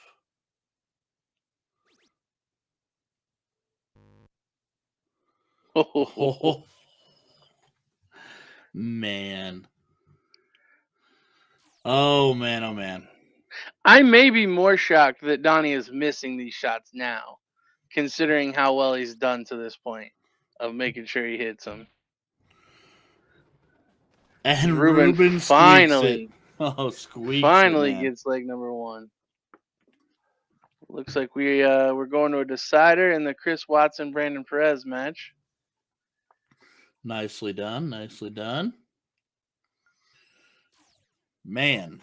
Well, that's the first time that Donnie hasn't taken one of the windows and won the leg. But typically following one of those moments is when he has his man on fire legs and he comes out and pops off a 6. But only opening with 3 singles in here this leg. So maybe we're starting to see a different Triple D here.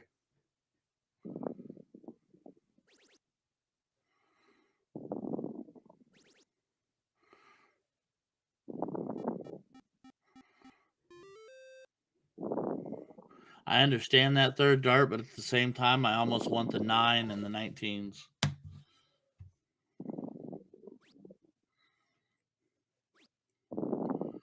But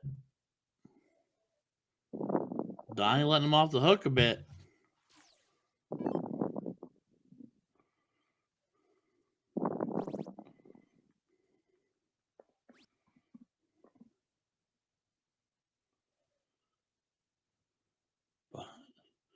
All right, Ruben, point lead and closes up shop. Force Donnie to move along. Does find 5 to knot it up. Special delivery for Triple D.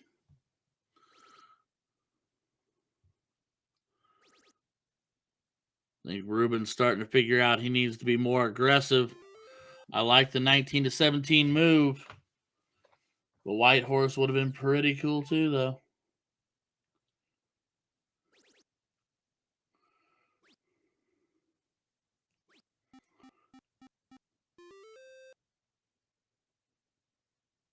Donnie doing Donnie things, keeping himself tight.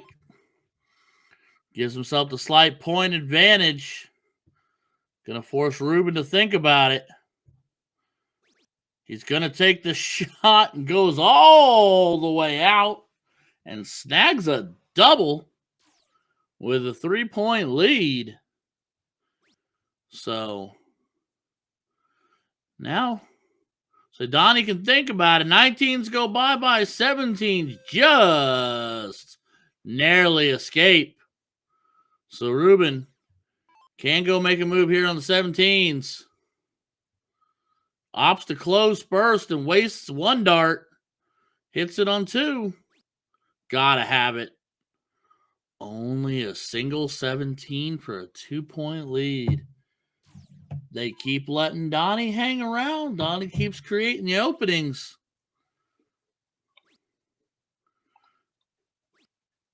Trip goes a long way, only connects with 3 singles. So now Ruben must play this smart. You got to stay put now. You definitely got to find something here. What are we doing, Ruben? Yeah, terrible leg by the standards we've seen so far.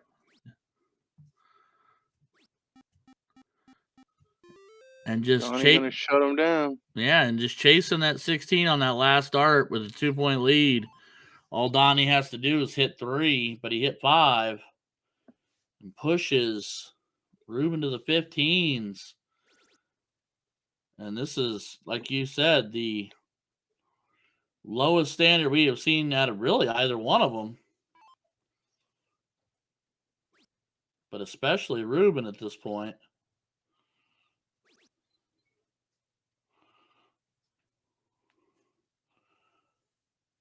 The 16, I know you're hoping for a trip there, but it doesn't. And it adds a bowl, but not the 2 that he was hoping for. But Ruben only connects on 2. So Triple D wants to push it to a last leg decider.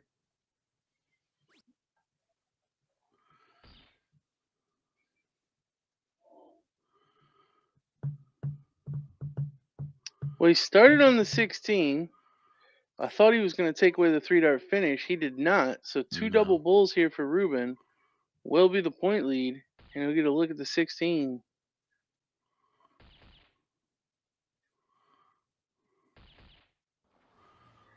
Well, he finds 2 double bulls with the second 2 darts. So a 37-point lead now. Donnie's going to need 3 16s to take a look at the bull. First start triple.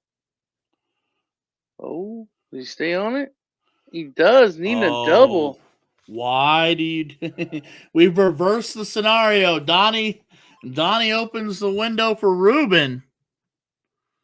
Only needs a bowl.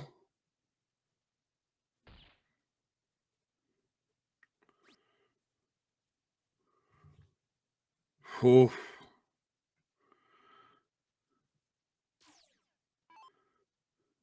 And just like that, the roles reverse.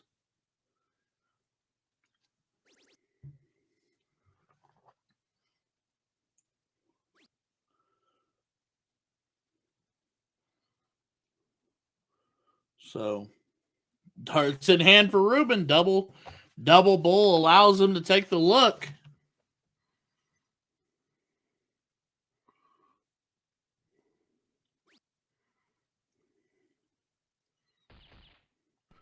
What in the world? All right, so Ruben getting it done with some dramatics, going single 16 and finding the double bull with the last dart. And we will have the 4th place match coming up. So don't go anywhere. We've got Adam Savada taking on Brandon Perez.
We are back. We've got our fourth place match from Phoenix, Arizona at BullShooters.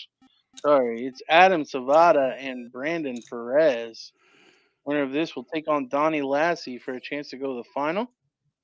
This a rematch of the winner's side where Brandon Perez sent Adam packing to the losers 2-1.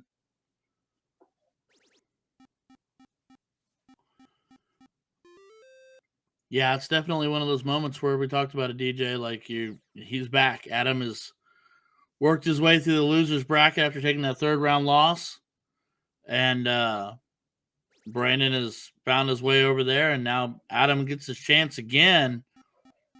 And I think they're both out to prove a point. Brandon opened with a 9 on his first trip to the board, and then Adam goes right back and shuts the door behind him. So, and a little bit of pressure maybe there. Maybe a little crack in the armor of Brandon Perez. Adam just really needs to stay in form. He just got to stay on top of it. Not give him any opportunity to find his way back in. I think at this point we have seen enough legs where there's been enough, call them freebies, call them errors in judgment, call them what you may, but too many chances given to too many opponents to take the leg back away from you.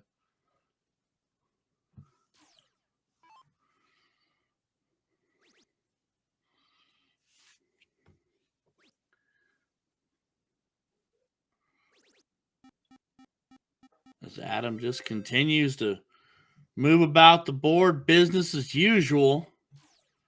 And he's already pushed Brandon to the 15s in leg one.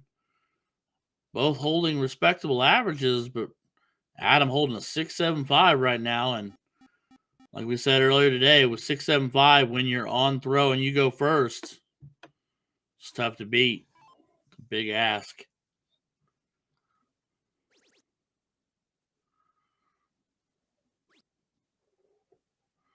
I think it's the name of the game at this point. You just cannot let your opponent breathe.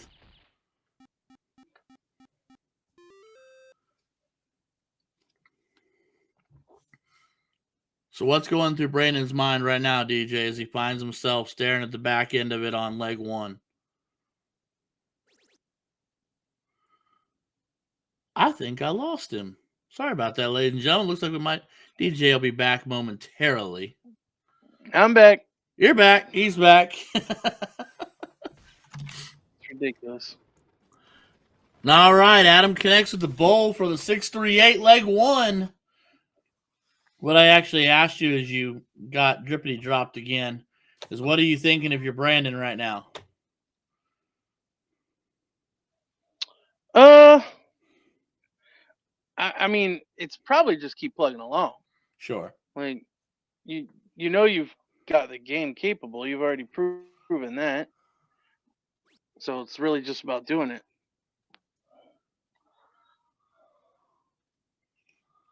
That's fair. The eager Donnie Lassie waiting in the backdrop back there, looking at two sides of a coin, one of which will be calling for him next.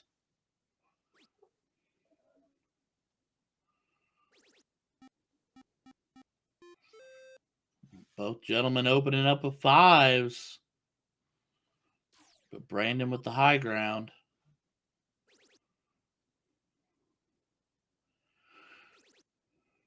Yeah, I think he watched what Adam did in that last leg and definitely thinking to himself, guarantee the lead. Do not waver.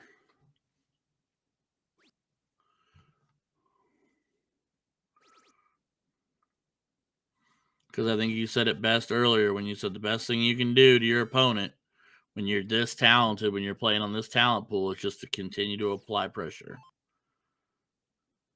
until they miss. And right now, these two are putting on a clinic. Big 9 for Brandon Perez. He's casually trotting along, throwing a 7.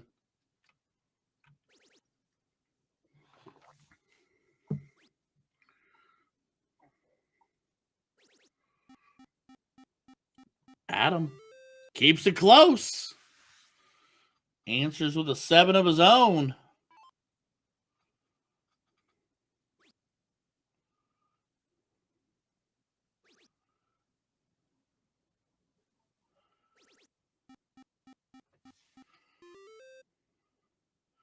He's just so clinical, so methodical.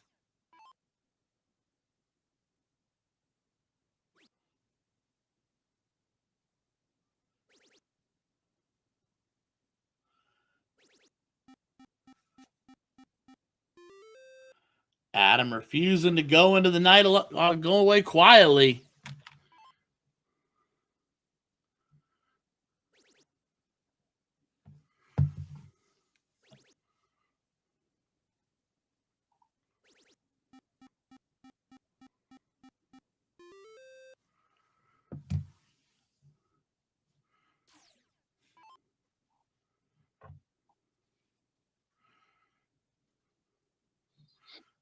Adam looking 16s and needs a lot of them. Yeah, even 6, probably not enough.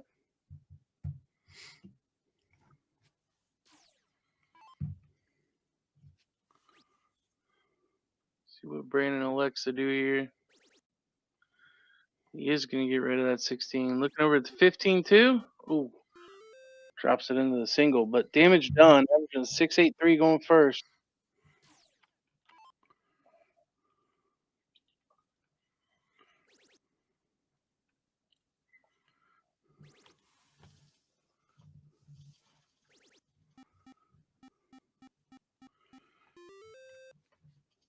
Big 9 mark there from Adam to take a marginal point lead.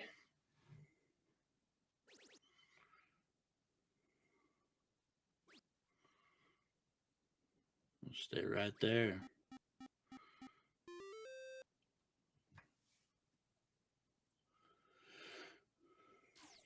Tell you what, this has been a pretty clean leg from both of them, and I think it's just come down to the fact that Brandon got to go first. The averages are neck and neck.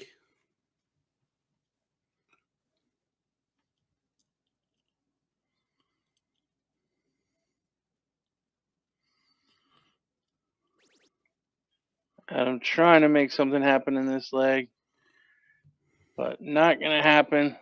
So Brandon just needs 3 bulls.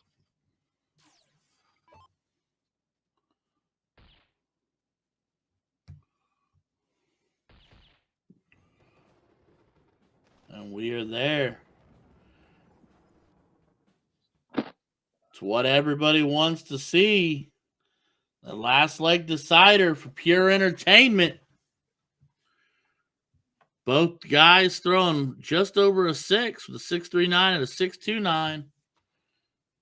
They were both, I think it's 7 rounds in, we're both just shy of a 7.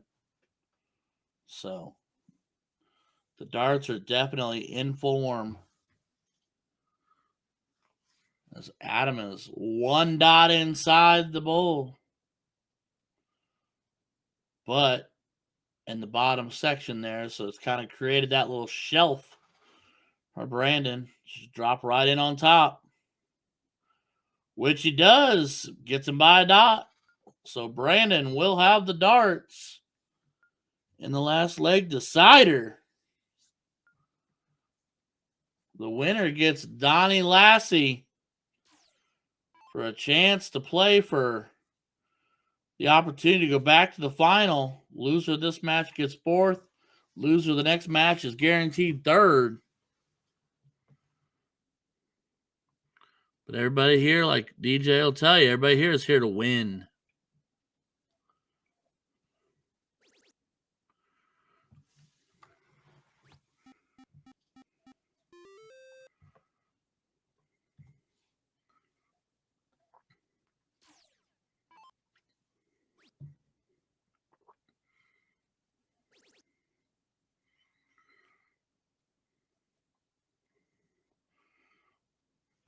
Bit of a miscue from Adam there. Dart 3.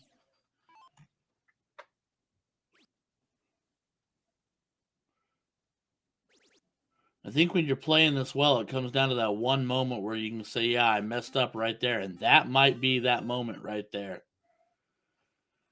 As Brandon capitalizes, 19s are gone. He takes away the 17s in the next dart.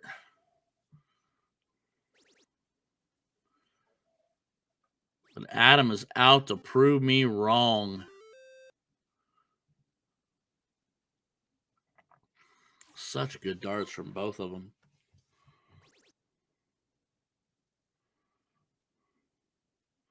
I think Adam back there with a bit of the shake of the head after that trip on the first dart. Just he knows that he's working with smaller numbers, and every trip he loses a little more ground when Brandon hits. So until he gets him to blink,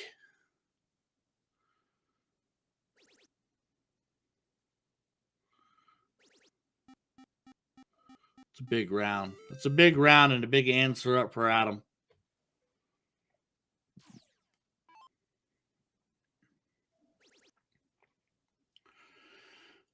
But Brandon just right back into it, man.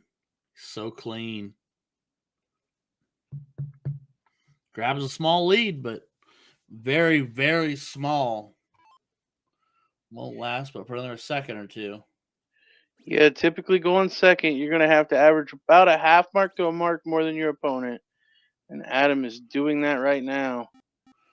Huge 9 mark to shut everything down and score 54. Right there. It's all about that timing. All about that push. Brandon just coming alive. Holy cow, man. You weren't kidding when you said this Arizona bracket was stacked. Yeah, I mean, and there's honestly some talent that I'm not familiar with too. But yeah, there's some Arizona boys, I mean, that just don't get out very much. Like I said, Adam was a pretty well kept secret for a long time. I think the CDC win really put his name out there, but even before that, if you went to any of the bigger ADO tournaments where there was a national, he was usually qualified through the regional, and we all knew he was good. But other than that, no one really kind of seen him that much. Just doesn't get out and travel nearly as much. But I guarantee he's in BullShooters playing a lot.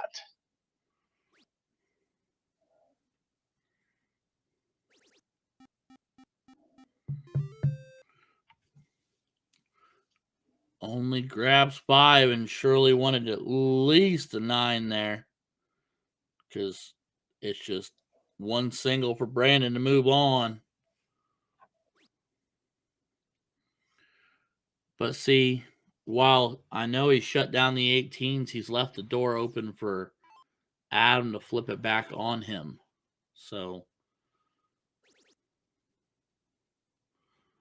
another trip right here.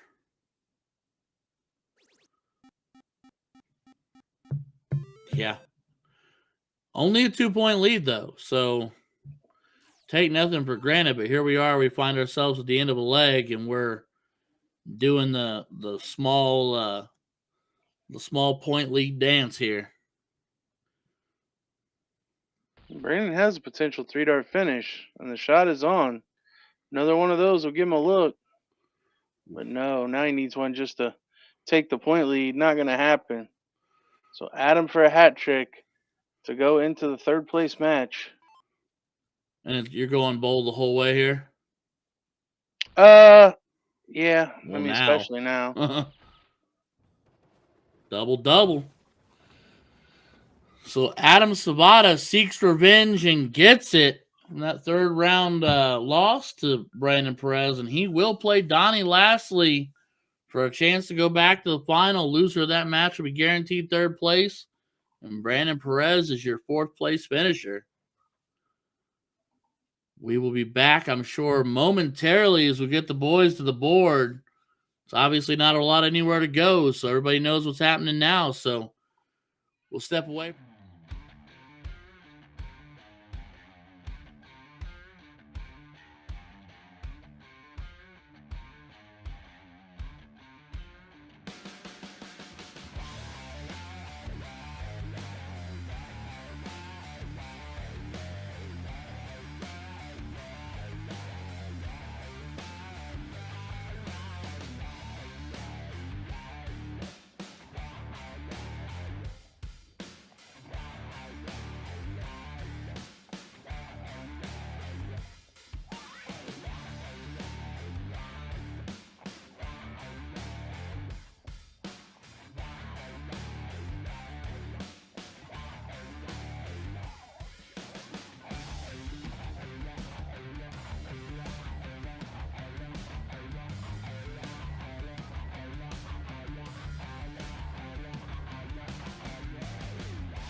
right, we finally got the players back to the board, ready to roll.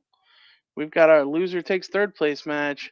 Adam Savata, fresh off that redemption win against Brandon Perez, and he's in the triple 20 with all three to start here after winning the cork. Donnie looking a little rusty early on. This could get away from him quick. Yeah, if Adam stays on pace. Are you kidding me, kid? Out to prove a point.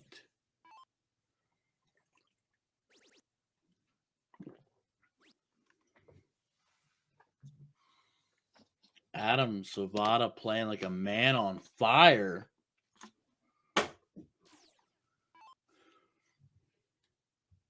Oh, I think we all just really wanted the perfection to continue.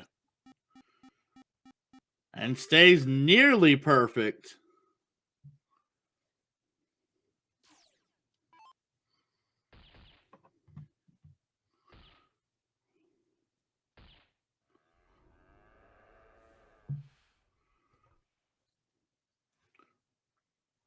Donnie does find himself 4 bowls, but I think but a mute point right now with the way Adam is firing in leg 1. Holy cow. Easily the best leg of the night that we have seen live. Nearly a perfect leg. Almost. Adam Savata playing like he wants to come back for Ruben.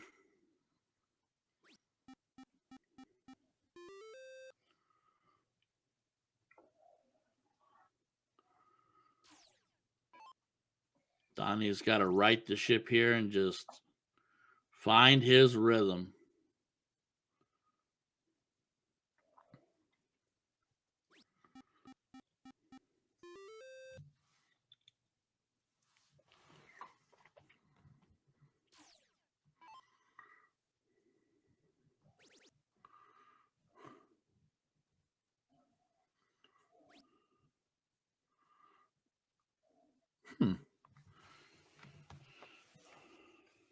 Both players coming out a little quieter this leg.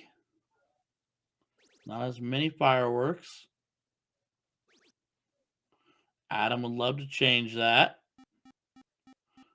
And gets to work. Man. Big 8 mark.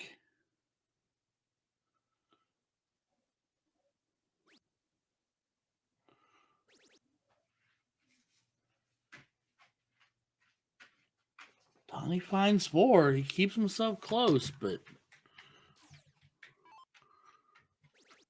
Adam with a 6.5 right now that's just getting steeper by the moment.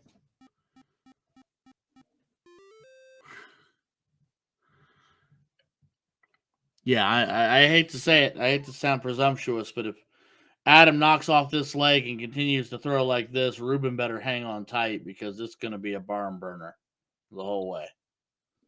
Yeah, one-way traffic in this one. Adam certainly hitting the high gear.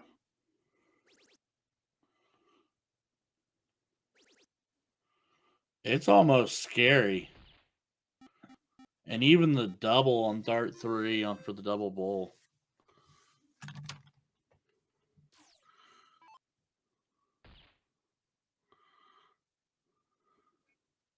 I think this reflects back to what we talked about earlier, where a player plays just a little.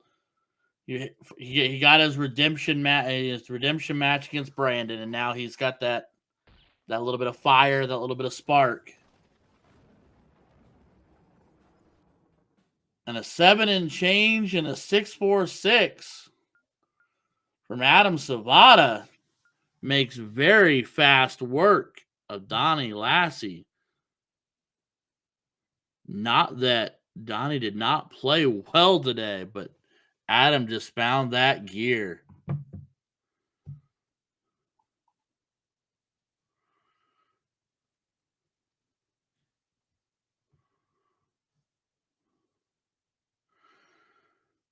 All right, ladies and gentlemen. Well, that'll set up our final. Will be Ruben.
All right, everybody, we're kicked off. We're back and we're live getting this final underway. Adam Savada coming back from the loser's side after a third round loss, taking on Ruben Herrera, the man who has, I think, dropped one leg all day.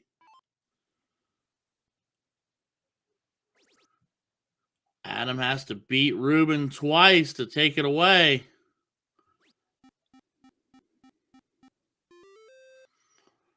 Yeah, I don't think these legs are going to take very long. No. I think it's a safe bet. These players are playing pretty well, and honestly, they play fairly aggressive. But yeah, it could be 2 quick ones if Ruben wins, or we could be playing 6 legs. I could see it going either way, especially given the way Adam playing in that last one. Yeah, Adam was a man ready for war in that last match. I think that thing was over just about as fast as it really got it started. So Ruben definitely wants to stand his ground here. I think he starts to feel like he loses momentum if he lets Adam push him closer and closer to the double dip.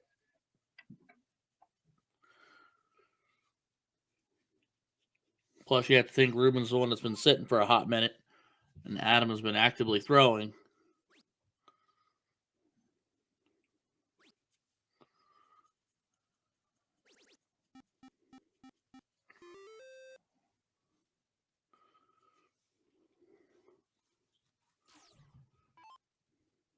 All right. Ruben holding on to the 16s, but he needs to start connecting with the 16s.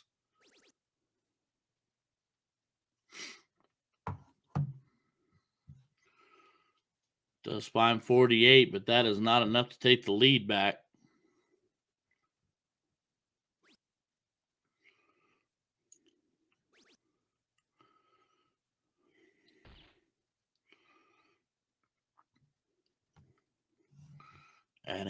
Adam opting bull on the last start there versus any more points.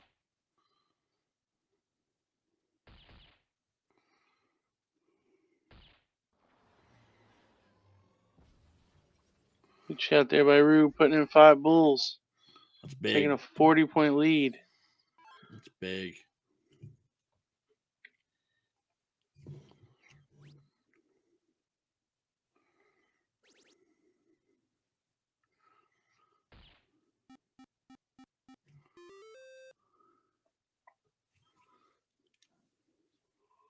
I feel like Adam's just playing with a lot of confidence right now. I know Ruben has obviously shot very well all night long, but Adam just seems to be just got a little bit of swagger right now in his step.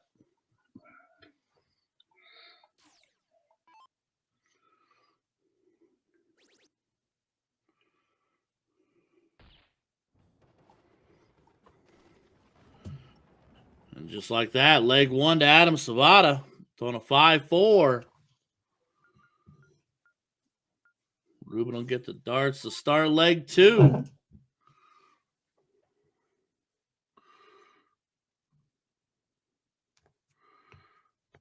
If Adam wins this leg, we will work into the double dip.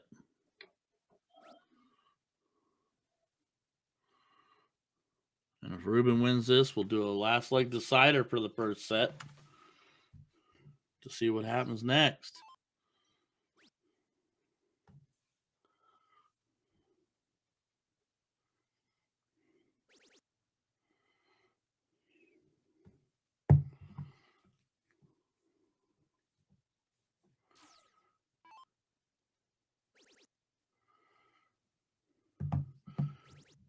All right, so what are you thinking here, DJ? What's it looking like to you? You think Ruben holds on to this? You think Adam's got the momentum? It's hard to argue against Adam's momentum right now, especially after winning that first leg. I think it's probably going to come down to this set. If it goes Adam's way, you got to favor Adam. Otherwise, obviously, Ruben would win. So Adam taking a lead here, going second. It's starting to shift to where I would say Adam's the favorite.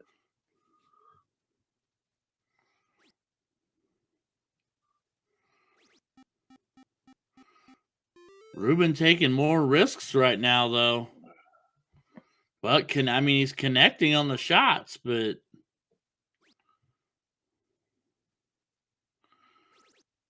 I just think you have to be careful, and you can't make sure you can't give Adam an opportunity. Is what I'm going to say. You just can't let him back into your world. You got to keep him out.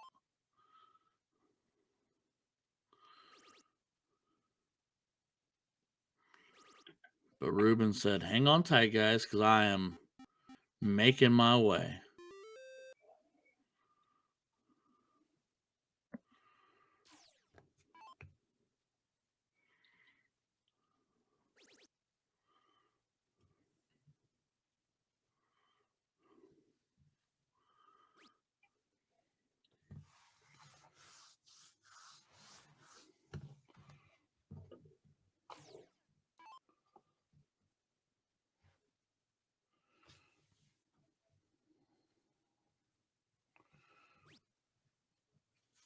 Ruben looking to wrap up 16s here.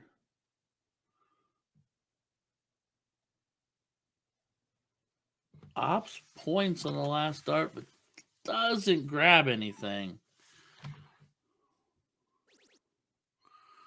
But Adam needs to fill it up to really make any kind of difference at all here. He does just that. Beautiful 9 mark on the 15s. It's going to force Ruben to spend a little bit of time in the 19s at the least. But that was over as quick as it started. I would go back if I were me, but I'm not you, sir. All right. Adam with a big window here.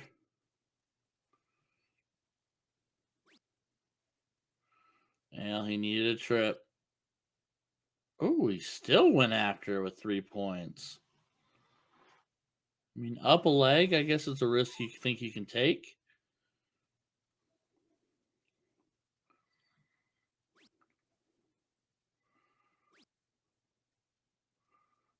Wow. All right, so technically here, Adam has darts in hand. He goes double-double. She will not. But a big double last start. So he is going to force the hat trick from Ruben. That's what it comes down to. Is it going to be a last leg decider for set 1, or is it going to be straight into the dip?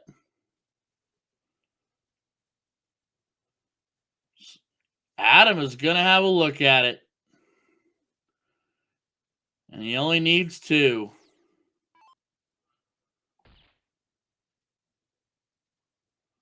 And he only needs 2, bud.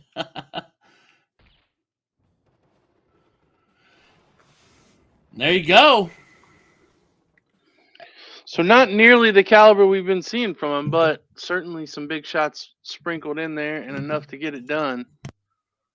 And Ruben is going to have to step it up in order to avoid a double dip.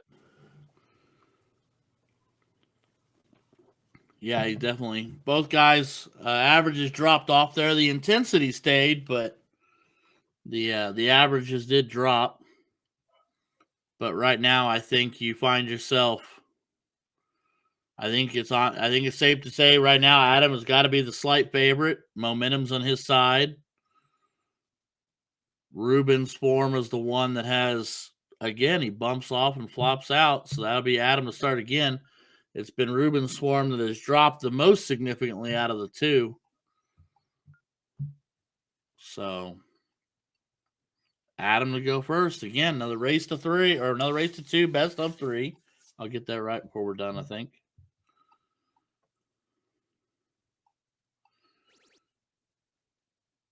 And we are off and running. And Adam Savada is at a full sprint.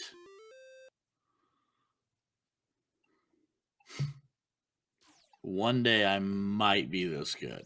Probably not.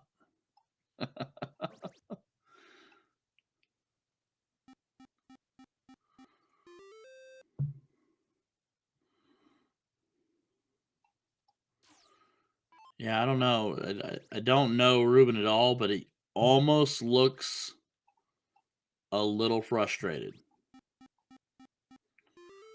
I'm kind of guessing and I'm kind of assuming, but after he threw that third dart, he just kind of gave me that look like he might be just a little frustrated.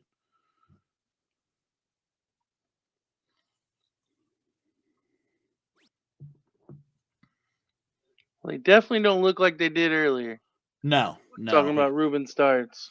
No, they almost look like they've got a wobble to them. I don't know if it's fatigue. I don't know if it's just been that long of a day, but they don't look nearly as clean as they did earlier this evening. You are absolutely correct on that. And honestly, I think this will be, if he does take the double dip, it's a little extra of a kick in the backside just because this is for the ESPN event. This isn't your typical double dip. This is a double dip with some extra sauce on it. Yeah, not a whole lot of chances, and for those West Coast guys, definitely not a lot of chances. They'd have to commit to, flying all the way to the East Coast for quite a few of them. But there is still more regionals to come in the beginning of the year. So whoever loses this, if they don't get qualified, still has the Washington regional that is on their side of the states. Other than that, it's Nebraska, Pennsylvania, Texas. So, but we've also seen in past regionals where the runner up in singles actually qualifies because the winner in doubles or in singles wins doubles as well. Gotcha. So it's not all for nothing. Ruben has definitely, I mean, obviously it's not over yet, but Ruben has definitely earned himself some notoriety and some respect points today for sure.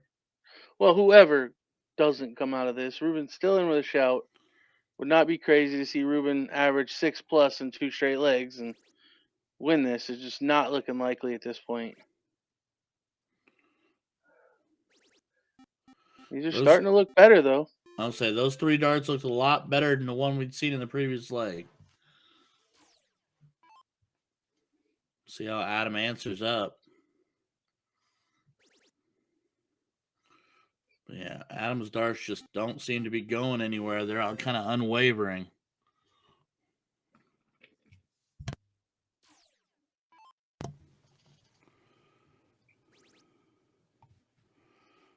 Okay, Ruben. Find your groove, buddy. Wow. As we said, don't write him off just yet. No, don't write Netflix. Absolutely not. He is firing away.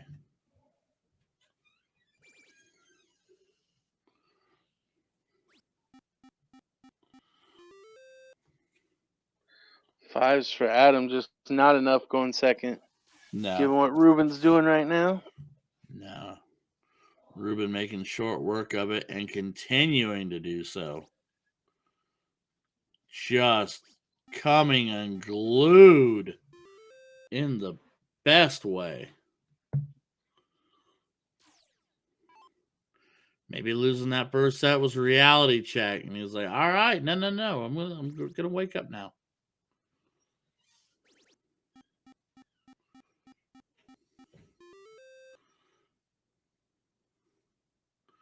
It's a crazy day when you're throwing a 6-3-3 and you're up in points, but as far as the leg goes, the leg is not going your way.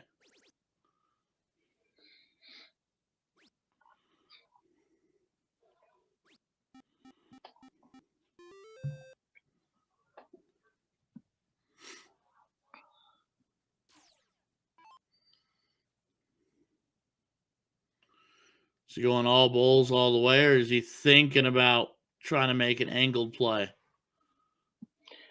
Either way, it's a Hail Mary. I mean, that's fair.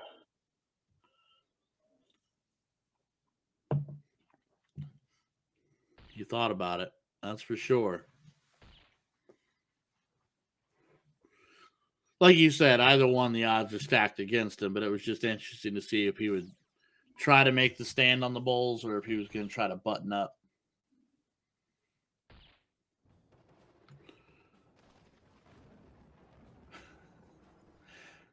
And Ruben Herrera, 6'4", and the last leg decider in the second set.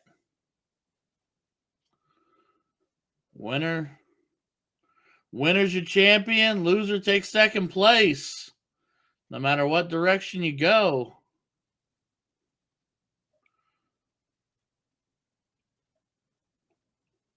Looks like Ruben by a dot. So Ruben with a throw, which, if anything tells us, having it right there, just in that last leg, having the throw meant everything to him there. Yeah, you got to favor the winner of the cork at this point. Oh, yeah. So. Yeah.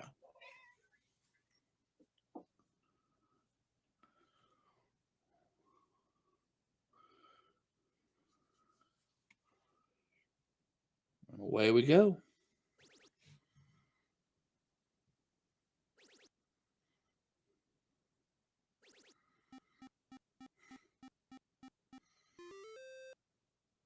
Absolutely excellent. So good.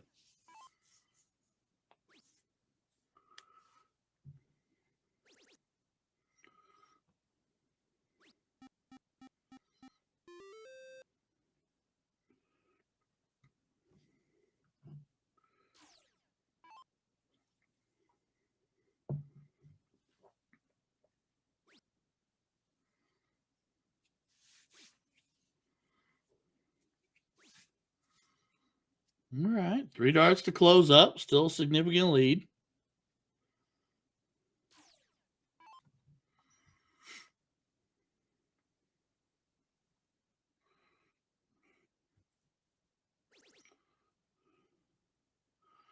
He's not going to find him. Only one. But Ruben could put this leg pretty much out of reach.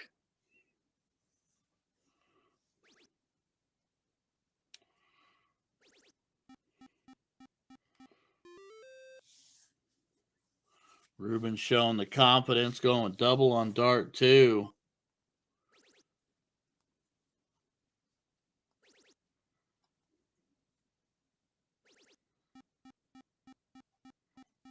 There's a 9 mark from Adam. Clawing his way back into this. Both players averaging exactly a 6. Ooh, Ruben getting a little aggressive here. Is he going to go double or is he going to try to make it fit? He makes it fit. Yeah, but only 3 marks. Adam could take the lead.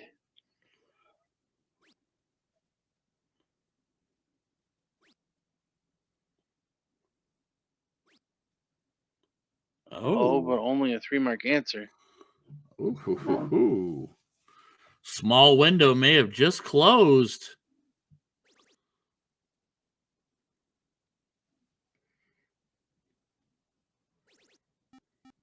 Oh. Big third. Gets that lead extended again.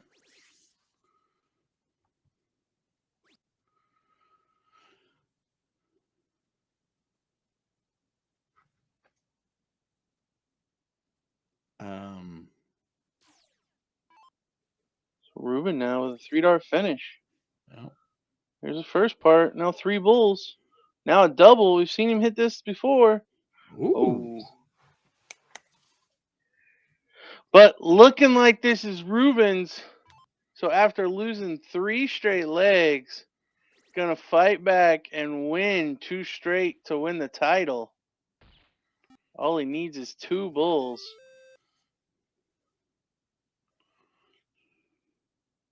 On the brink of elimination. And there it is, Rube Dog getting it done. The winner in Phoenix. You see Adam not too pleased with that result. But honestly, a good showing by him. Fought all the way back after taking a pretty early loss, getting redemption for that one, and almost just narrowly missing out on the double dip and the ESPN Invitational spot. But congrats to Ruben. Ryan, what you got anything? I'm gonna go back to what we said earlier. Not the biggest bracket in the world, but an absolute talent showcase. We saw a lot of really, really good darts tonight. So Arizona definitely did a good job putting on a showcase. That they've got some guys out there that can throw a dart. Yeah, it's probably goes without being said just because it's a divisionalized or a leveled event. But I think top to bottom, probably the best field we'll see in a an event this tour. That's fair, buddy. I mean, everybody at 3.9 or above, and then a lot of top tier talent. Honestly, I probably could have listed 15 to 20 guys that I could have made possibility for winning that. So, a very entertaining event. Appreciate you jumping in for the first time here with us. Sure, it won't be the last. I'm happy to be here, buddy. It was an honor. It was a pleasure, and I'd gladly do it again anytime you ever need me. All right. So, for everybody watching, that'll conclude our coverage tonight. We will be back tomorrow at noon Eastern for, I believe we've got some doubles to kick it off, but pull it up before I misspeak. So tomorrow's first event is cricket doubles. So we will have that for you tomorrow noon Eastern for Ryan George and Nick DeChera in production. I'm DJ Sayer signing off, saying thanks.